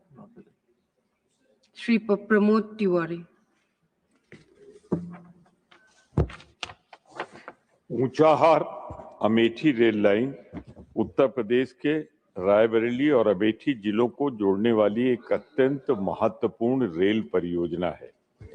ये rail मार्ग लगभग 66.17 kilometre लंबा प्रस्तावित है, जिसका उद्देश्य रायबरेली, अमेठी और प्रतापगढ़ जिलों के 81 विलेजेस को जोड़ना है। इस रेलवे लाइन पर 7 रेलवे स्टेशन प्रस्तावित हैं। ऊंचाहार अमेठी नई रेल लाइन परियोजना के अंतर्गत सर्वे, भूमि चिन्हांकन तथा भूमि अधिग्रहण जैसे महत्वपूर्ण कार्य वर्षों पूर्व पूर्ण किए जा चुके हैं। परियोजना के प्रारंभिक चरण में आवश्यक औपचारिकताएं पूरी कर निर्माण कार्य भी प्रारंभ किया गया था। विगत कई वर्षों से परियोजना की प्रगति अत्यंत धीमी है। अतः मैं केंद्र सरकार से यह आग्रह करता हूं कि इस परियोजना की उच्च स्तरीय जांच कराकर एजेंसियों की जवाबदेही सुनिश्चित करें और स्पष्ट निर्देश प्रदान करें ताकि आने वाले दिनों में इस रेल लाइन का निर्माण पूरा हो सके और रेल सेवा प्रारंभ की जा सके। धन्यवाद। श्रीमती जेवी मैथर Hisham. Thank you, Vice Chairperson. My special mention is on the subject, demand for safety audit of National Highway 66 and compensation for the families of those who have lost their lives at the National Highway construction sites. I rise to bring to the attention of the government the recent collapse of a section of National Highway 66 at Kottayam in Kerala. The accident shows the flaws in the execution of the National Highway projects in the state. The sudden caving in of the road left the vehicles, including a school bus, stranded on the service road. The stability of the reinforced earth wall has been in question since the Courtyard incident, where the National Highway collapsed in a similar manner. The vulnerable terrain of these places, owing to the proximity of paddy fields, cannot afford the present earth-filling method. Apart from this, unscientific construction practices such as insufficient side drain systems, poorly designed retaining structures, etc., are leading to recurrent incidents of national highway collapses. The public has been repeatedly raising concerns about unfinished work, absence of basic safety protocols during the construction, etc. The glaring example of the same is the unscientific construction of Arur-Thuravur stretch of National Highway 66, where at least 42 people have lost their lives in road accidents along this stretch, the latest one being the death of a driver who was killed when a girder collapsed into a pickup van. In this context, I urge the government to conduct a comprehensive technical audit of the National Highway 66 and mandate strict adherence to the scientific engineering standards. I further urge to take necessary steps for the immediate dispersal of compensation to the family lives at the National Highway construction sites. Thank you. Shri Meda Raghunatha Reddy. Not present. Shri Subhashish Khuntia. Not present. Shri Satnam Singh Sandhu. Thank you, ma'am. Ma'am, my concern is related to Punjab only. तो मैं इसको पंजाबी में पढ़ना चाहता हूँ। मैं पंजाब ਦੇ ਧਰਤੀ ਹੇਠਲੇ ਪਾਣੀ ਵਿੱਚ ਮੌਜੂਦ ਯੂਰੇਨੀਅਮ, ਨਾਈਟ੍ਰੇਟ ਅਤੇ ਹੋਰ ਜ਼ਹਿਰੀਲੇ ਪ੍ਰਦੂਸ਼ਕਾਂ ਦੀ ਬੇहद ਚਿੰਤਾਜਨਕ ਸਥਿਤੀ ਵੱਲ ਧਿਆਨ ਦੇਣਾ ਚਾਹੁੰਦਾ। ਸੈਂਟਰਲ ਗਰਾਊਂਡ ਵਾਟਰ ਬੋਰਡ ਦੀ ਐਨੂਅਲ ਰਿਪੋਰਟ 2025 ਦੇ ਅੰਕੜੇ ਬੇहद ਡਰਾਉਣੇ ਹਨ। ਰਿਪੋਰਟ ਮੁਤਾਬਕ ਪੰਜਾਬ ਦੇ 62.5% ਪਾਣੀ ਦੇ ਨਮੂਨਿਆਂ ਵਿੱਚ ਯੂਰੇਨੀਅਮ ਸੁਰੱਖਿਅਤ ਸੀਮਾ ਤੋਂ ਕਿਤੇ ਵੱਧ ਹੈ, ਜੋ ਕਿ ਪੂਰੇ ਭਾਰਤ ਵਿੱਚ ਪ੍ਰਦੂਸ਼ਣ ਦੀ ਸਭ ਤੋਂ ਉੱਚੀ ਦਰ ਸਮਝੀ ਜਾ ਰਹੀ ਹੈ। ਇਹ ਸਿਰਫ ਵਾਤਾਵਰਣ ਦਾ ਸੰਕਟ ਨਹੀਂ, ਸਗੋਂ ਇੱਕ ਗੰਭੀਰ ਪਬਲਿਕ ਹੈਲਥ ਐਮਰਜੈਂਸੀ ਹੈ। ਅੱਧੇ ਤੋਂ ਵੱਧ ਨਮੂਨਿਆਂ ਵਿੱਚ ਯੂਰੇਨੀਅਮ 30 ppb ਤੋਂ ਪਾਰ ਹੈ, ਜੋ ਸਾਡੀਆਂ ਆਉਣ ਵਾਲੀਆਂ ਨਸਲਾਂ ਵਿੱਚ ਕੈਂਸਰ ਅਤੇ ਗੁਰਦਿਆਂ ਦੇ ਰੋਗ ਵੰਡ ਰਿਹਾ ਹੈ। ਇਸ ਦੇ ਨਾਲ ਹੀ 14.6% ਨਮੂਨਿਆਂ ਵਿੱਚ ਨਾਈਟ੍ਰੇਟ ਅਤੇ 11% ਫਲੋਰਾਈਡ ਦੀ ਮਾਤਰਾ ਸਾਡੇ ਬੱਚਿਆਂ ਨੂੰ ਬਲੂ ਬੇਬੀ ਸਿੰਡਰਮ ਅਤੇ ਹੱਡੀਆਂ ਦੇ ਰੋਗਾਂ ਦੇ ਸ਼ਿਕਾਰ ਬਣਾ ਰਹੀ ਹੈ। ਖੇਤੀ ਲਈ ਵੀ ਖਤਰਾ ਹੈ। 25% ਨਮੂਨਿਆਂ ਵਿੱਚ ਰੈਜ਼ੀਡੂਅਲ ਸੋਡੀਅਮ ਕਾਰਬੋਨੇਟ ਅਤੇ ਵੱਧ ਰਿਹਾ ਖਾਰਾਪਨ ਸਾਡੀ ਉਪਜਾਊ ਜ਼ਮੀਨ ਨੂੰ ਬੰਜਰ ਬਣਾ ਰਿਹਾ ਹੈ। ਮੇਰੀ ਸਰਕਾਰ ਨੂੰ ਪੁਰਜੋਰ ਅਪੀਲ ਹੈ ਕਿ ਪੰਜਾਬ ਨੂੰ ਇਸ ਤਬਾਹੀ ਤੋਂ ਬਚਾਉਣ ਲਈ ਤੁਰੰਤ ਸਪੈਸ਼ਲ ਗਰਾਊਂਡ ਵਾਟਰ ਮਿਟੀਗੇਸ਼ਨ ਮਿਸ਼ਨ ਸ਼ੁਰੂ ਕੀਤਾ ਜਾਵੇ। ਪ੍ਰਭਾਵਿਤ ਪਿੰਡਾਂ ਵਿੱਚ ਵਾਰ ਫੁੱਟਿੰਗ ਤੇ ਆਰਓ ਬੇਸਡ ਕਮਿਊਨਿਟੀ ਸਿਸਟਮ ਲਗਾਏ ਜਾਣ ਅਤੇ ਬਿਮਾਰੀ ਵਾਲੇ ਇਲਾਕਿਆਂ ਵਿੱਚ ਹੈਲਥ ਸਕਰੀਨਿੰਗ ਕੈਂਪ ਲਗਾਏ ਜਾਣ। ਨਾਲ ਹੀ ਡੀਪ ਐਕੁਆਫਰ ਮੈਪਿੰਗ ਕਰਕੇ ਸਾਫ਼ ਪਾਣੀ ਦੇ ਸਰੋਤ ਲੱਭੇ ਜਾਣ। ਪਾਣੀ ਇੱਕ ਨੈਸ਼ਨਲ ਐਸੈਟ ਹੈ ਜੋ ਪੰਜਾਬ ਪੂਰੇ ਦੇਸ਼ ਦਾ ਢਿੱਡ ਭਰਦਾ ਹੈ। ਅੱਜ ਉਸਦੇ ਆਪਣੇ ਲੋਕ ਜ਼ਹਿਰੀਲਾ ਪਾਣੀ ਪੀਣ ਲਈ ਮਜਬੂਰ ਹਨ। ਅੰਨਦਾਤਾ ਦੀ ਸਿਹਤ ਸਭ ਤੋਂ ਜ਼ਰੂਰੀ ਹੈ। ਸਾਨੂੰ ਇਸ ਤੇ ਤੁਰੰਤ ਕਾਰਵਾਈ ਕਰਦੇ ਹੋਏ ਇਸ ਦਾ ਸਮਾਧਾਨ ਕਰਨਾ ਚਾਹੀਦਾ। ਬਹੁਤ ਬਹੁਤ ਧੰਨਵਾਦ। Srimati Sulata Dio.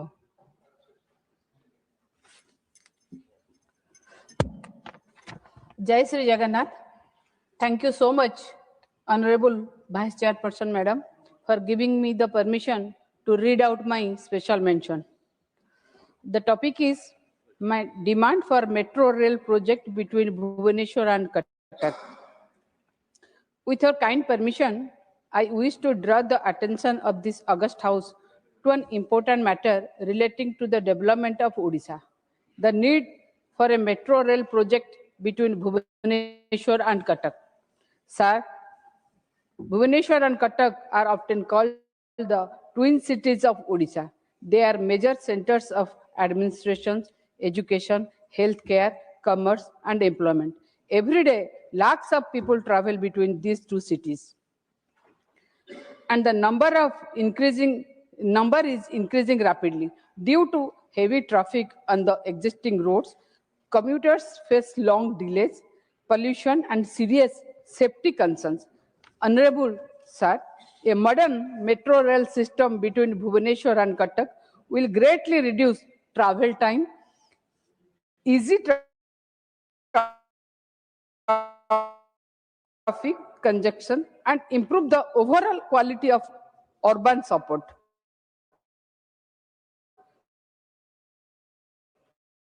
It will also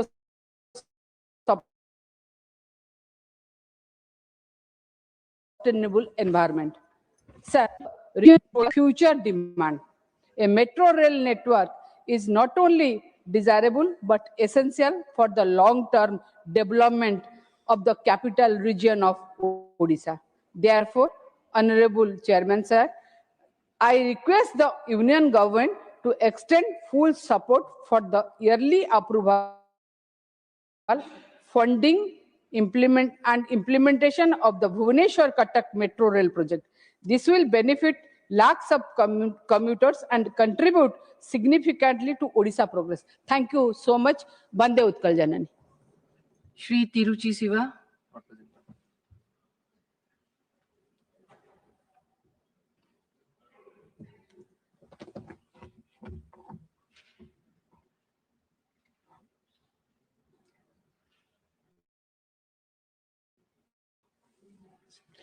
Lehar Singh Siro.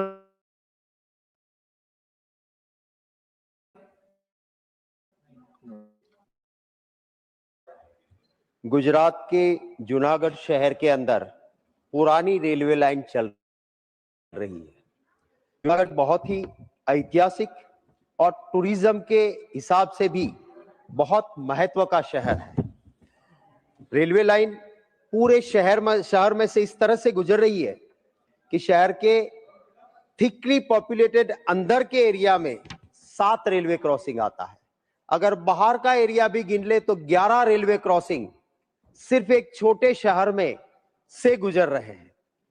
और बार बार शहर में ट्रेन गुजरते वक्त ये रेलवे क्रॉसिंग पर रोक लगने से पूरे जूनागढ़ शहर में ट्रैफिक की बहुत बड़ी गंभीर समस्या हो रही है।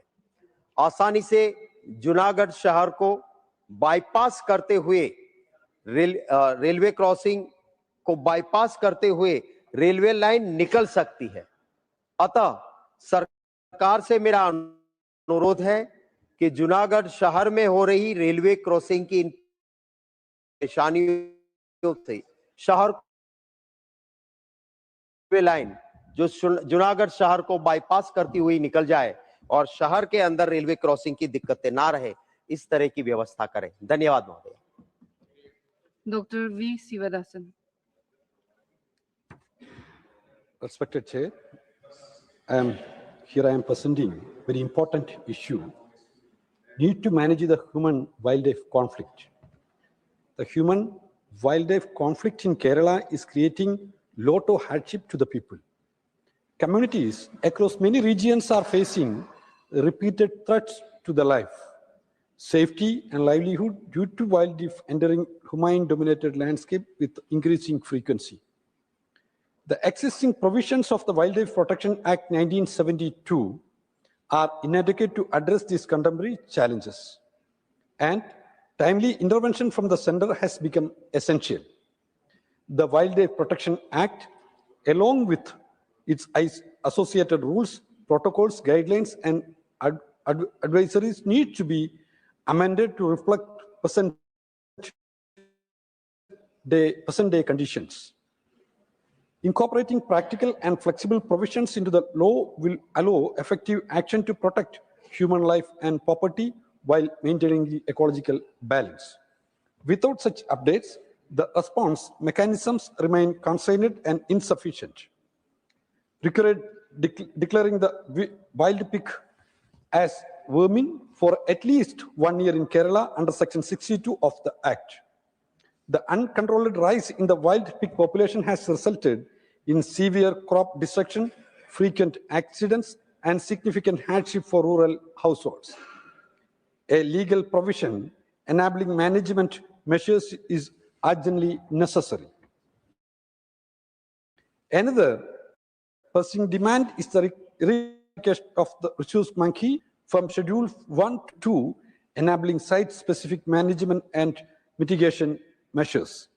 The species growing presence in towns, villages, and agricultural areas is creating safety challenges and economic losses that cannot be effectively addressed under the current classification. The central government urged to act to safeguard lives, reduce distress among affected communities, and reform the legal framework for managing human-wildlife conflict.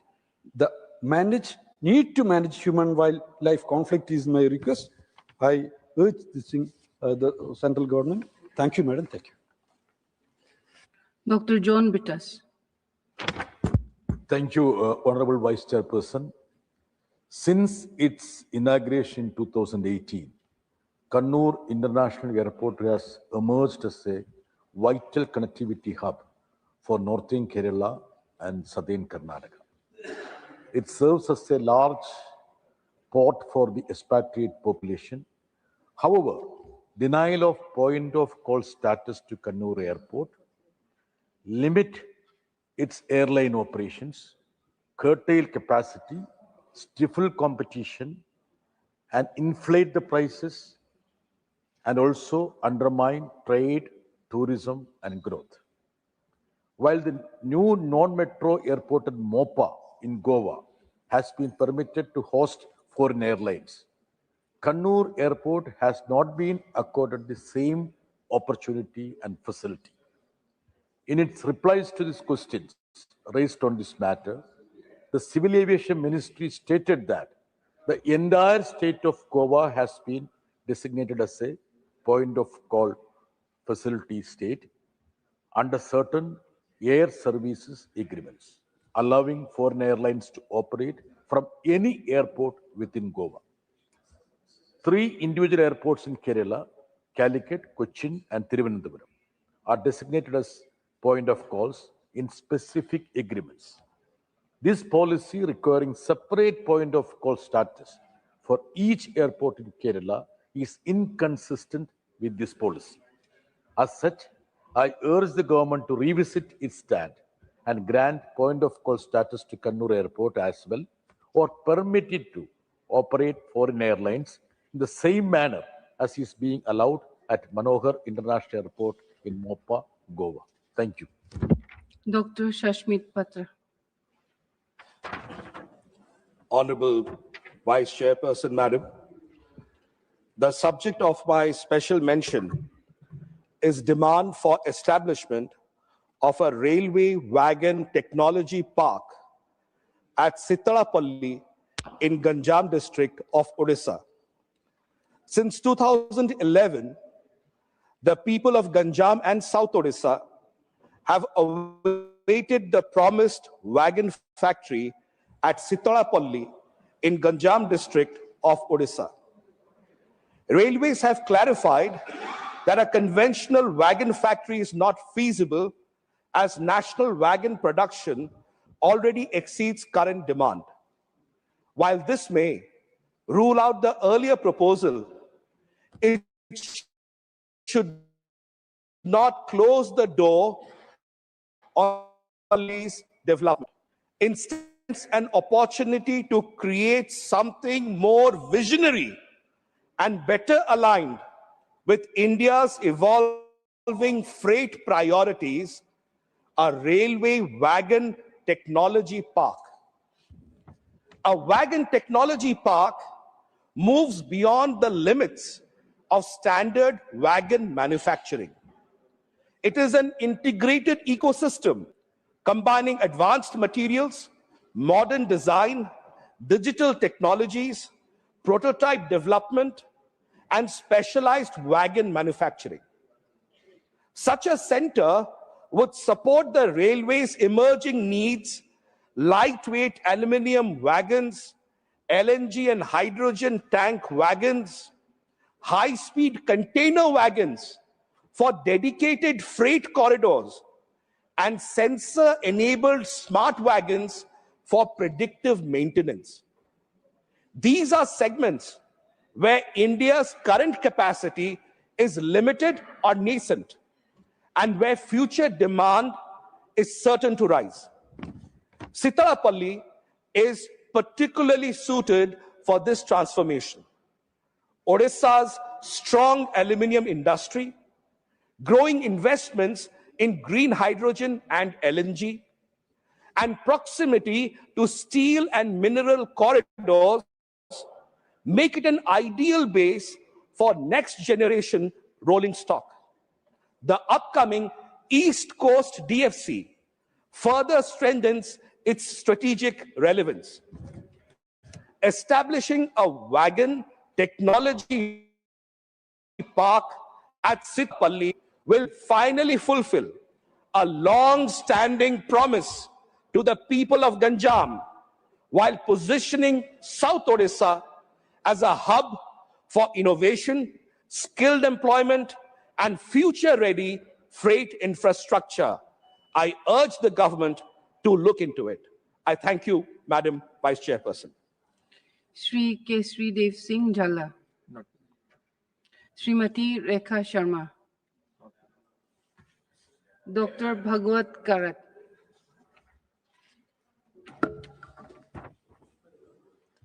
Thanks, Deputy Chairman Madam, for giving me opportunity for special mention.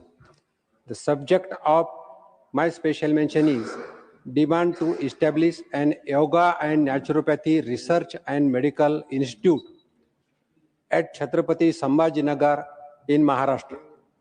Chhatrapati Sambhajinagar is a region of immense historical, cultural, and spiritual significance, home to UNESCO World Heritage sites such as Ajanta and Ellora. Its unique geographical location, excellent connectivity, and emerging reputation as a wellness and tourism hub makes it an ideal location for world-class research and medical institution dedicated to traditional healthcare systems.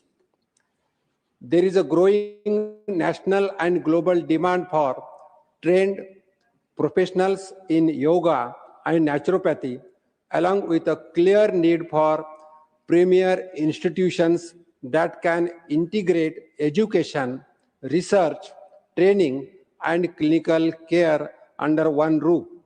In this context, I humbly urge the Government of India to establish a national-level Apex Research Institute for Yoga and Naturopathy in Chhatrapati Sambhajinagar in Maharashtra. Institute would not only promote holistic health and wellness, but also create avenue for education, research, skill development, and employment. It would position Maharashtra as a leader in integrated medicine, significantly benefit the people of Marathwada and adjoining regions. I urge Honorable Minister of Ayush Sri Pratap Rao Jadhav and Government of India to look in this matter seriously and do the needful. Thank you. Shrimati Sumitra Balmik. धन्यवाद madam. Demand for hostel for working women. महोदया, मैं महिला कार्यबल के लिए हमारे सहयोग ढांचे में मौजूद एक महत्वपूर्ण कमी की ओर सरकार का ध्यान आकर्षित करना चाहती हूं। यद्यपि सखी निवास योजना के ऐतिहासिक रूप में आवश्यक आवास प्रदान किया है, किंतु वर्तमान ढांचा आधुनिक भारतीय महिलाओं की आकांक्षाओं के साथ तालमेल बिठाने में संघर्ष कर रहा है। टियर 2 और टियर 3 शहरों से महानगरों की ओर पलायन करने वाली बड़ी संख्या में युवतियां अब आईटी क्षेत्र, बीपीओ या गिग इकोनॉमिक में कार्यरत हैं। इन भूमिकाओं में काम के घंटे अनिश्चित होते हैं और निरंतर डिजिटल कनेक्टिविटी की आवश्यकता होती है। मौजूदा सरकारी छात्रावासों की जर्जर स्थिति, इंटरनेट सुविधा का अभाव और सख्त कर्फ्यू समय सीमा उनके पेशेवर विकास के असंभव बना देते हैं। परिणाम स्वरूप इन महिलाओं को अक्सर महंगे या असुरक्षित निजी आवासों में रहने के लिए मजबूर होना पड़ता है। मैं सरकार से सखी निवास 020 पॉइंट आवासों में शुरू करने का अनुरोध करती हूं। इस आधुनिक पहल का उद्देश्य केवल आश्रय देने से आगे बढ़कर समर्थकारी वातावरण प्रदान करना चाहिए। मेरी सरकार से यह मांग है कि इसमें निम्नलिखित प्रमुख सुधार शामिल होने चाहिए। कमरों में अनिवार्य हाई स्पीड वाईफाई, फ्रीलांसर्स और रिमोट वर्क, घर से काम करने वालों के लिए छात्रावास के भीतर निर्दिष्ट कार्यक्षेत्र, नाइट शिफ्ट और वैश्विक कामकाजी घंटों के अनुकूल के लिए पुराने कर्फ्यू नियमों के स्थान पर बायोमेट्रिक 24/7 सुरक्षा प्रणाली लागू करना चाहिए। हमारे कार्यबल को सही मायने में सशक्त बनाने के लिए हमारे बुनियादी ढांचे को उनकी महत्वाकांक्षाओं की गति के साथ विकसित होना तय है। धन्यवाद मैडम। श्रीमती माया नरोलिया। धन्यवाद माननीय उपाध्यक्ष महोदया जी, आपने इस विशेष उल्लेख पर हमें बोलने का अवसर प्रदान किया। मैं सरकार का ध्यान मध्य प्रदेश में तेजी से बढ़ते जल संकट और भूजल स्तर में हो रही चिंताजनक गिरावट की ओर आकर्षित कराना चाहती हूँ। माननीय जी, केंद्रीय भूजल बोर्ड की रिपोर्ट के अनुसार नर्मदापुरम, भोपाल, विदिशा, सागर, छिंदवाड़ा सहित कई जिले 50% से अधिक क्षेत्र में अर्ध संकटग्रस्त घोषित हो चुके हैं। यह स्थिति आने वाले वर्षों में एक गंभीर जल आपदा में बदल सकती है। इस संकट के मुख्य कारण हैं अनियंत्रित और अत्यधिक भूजल दोहन, वर्षा जल संचयन एवं पुनर्भरण संरचनाओं की भारी कमी और नर्मदा सहित प्रमुख नदियों के तटों पर प्रदूषण और अवैध रेत उत्खनन है, जिसने प्राकृतिक जल पुनर्भरण की क्षमता को कमजोर कर दिया है। इन कारणों से ग्रामीण और अर्ध शहरी क्षेत्रों में गंभीर किसानों को सिंचाई के लिए पानी न मिलने की समस्या, बोरवेल के सूखने से बढ़ता आर्थिक बोझ और गर्मियों में टैंकरों पर निर्भरता जैसी भयावह स्थितियां लगातार बढ़ रही हैं। अतः मैं सरकार से विनम्र आग्रह करती हूं कि जल संकट ग्रस्त जिलों में ग्राउंड वाटर एक्शन प्लान तत्काल लागू किया जाए। आर्टिफिशियल रिचार्ज संरचनाएं, स्टॉप डैम और पुनर्भरण कुएं मिशन मोड में बढ़ाए जाएं। माइक्रो इरिगेशन को प्रोत्साहित करते हुए सब्सिडी बढ़ाई जाए और नदियों पर अवैध रेत खनन व प्रदूषण पर सख्त कार्रवाई की जाए। धन्यवाद। Shri Santosh Kumar P. Thank you, Madam Vice Chairman. Demand for special package to non-resident Indians. I request the government to announce a comprehensive special package for Pravasi overseas workers from Kerala. Lakhs of Malayali workers across the Gulf region and other countries have contributed immensely to the national economy through remittance, which support not only their families, but also play a vital role in strengthening India's foreign exchange reserves. Their contributions have been the backbone of Kerala's economic and social development. However, in recent years, especially after the pandemic, the Pravasi community has been facing critical hardships due to a combination of factors such as global recession, fluctuating oil prices, job losses, increasing cost of living abroad, and restrictions on labor migration. Many workers have returned home without savings, employment opportunities, or social protection measures. Their families continue to struggle due to inadequate income support, lack of access to healthcare, and educational burden on children. In light of these challenges, I humbly request the central government to consider a targeted special package that includes provisions for emergency financial assistance, concession loans, social security coverage, comprehensive health insurance, skill development programs for re-employment, and support for rehabilitation and entrepreneurship ventures. I also suggest forming a dedicated Pravasi Welfare Task Force to coordinate with state authorities and Indian missions abroad to ensure timely benefits and grievance redressal. Thank you. The House stands adjourned to meet at 11 a.m. on Monday, the 15th December 2025.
Chief Ministers, and I've also taken that responsibility. I have written to Chief Ministers whenever I get the opportunity to meet them. I've spoken to them on this very specific issue to please bring down the ATF, because if you bring it down, then definitely that also helps the passenger and the cost that it takes. And we have done it with Bihar also.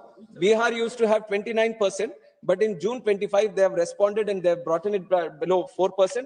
And there is one state, Tamil Nadu also, Manikamji is here. So I would take this opportunity through this discussion also to encourage the state government to bring it down as much as possible, not 4%, but bring it down to 1%, so that this benefit of the taxation also is being extended to the passenger at the end.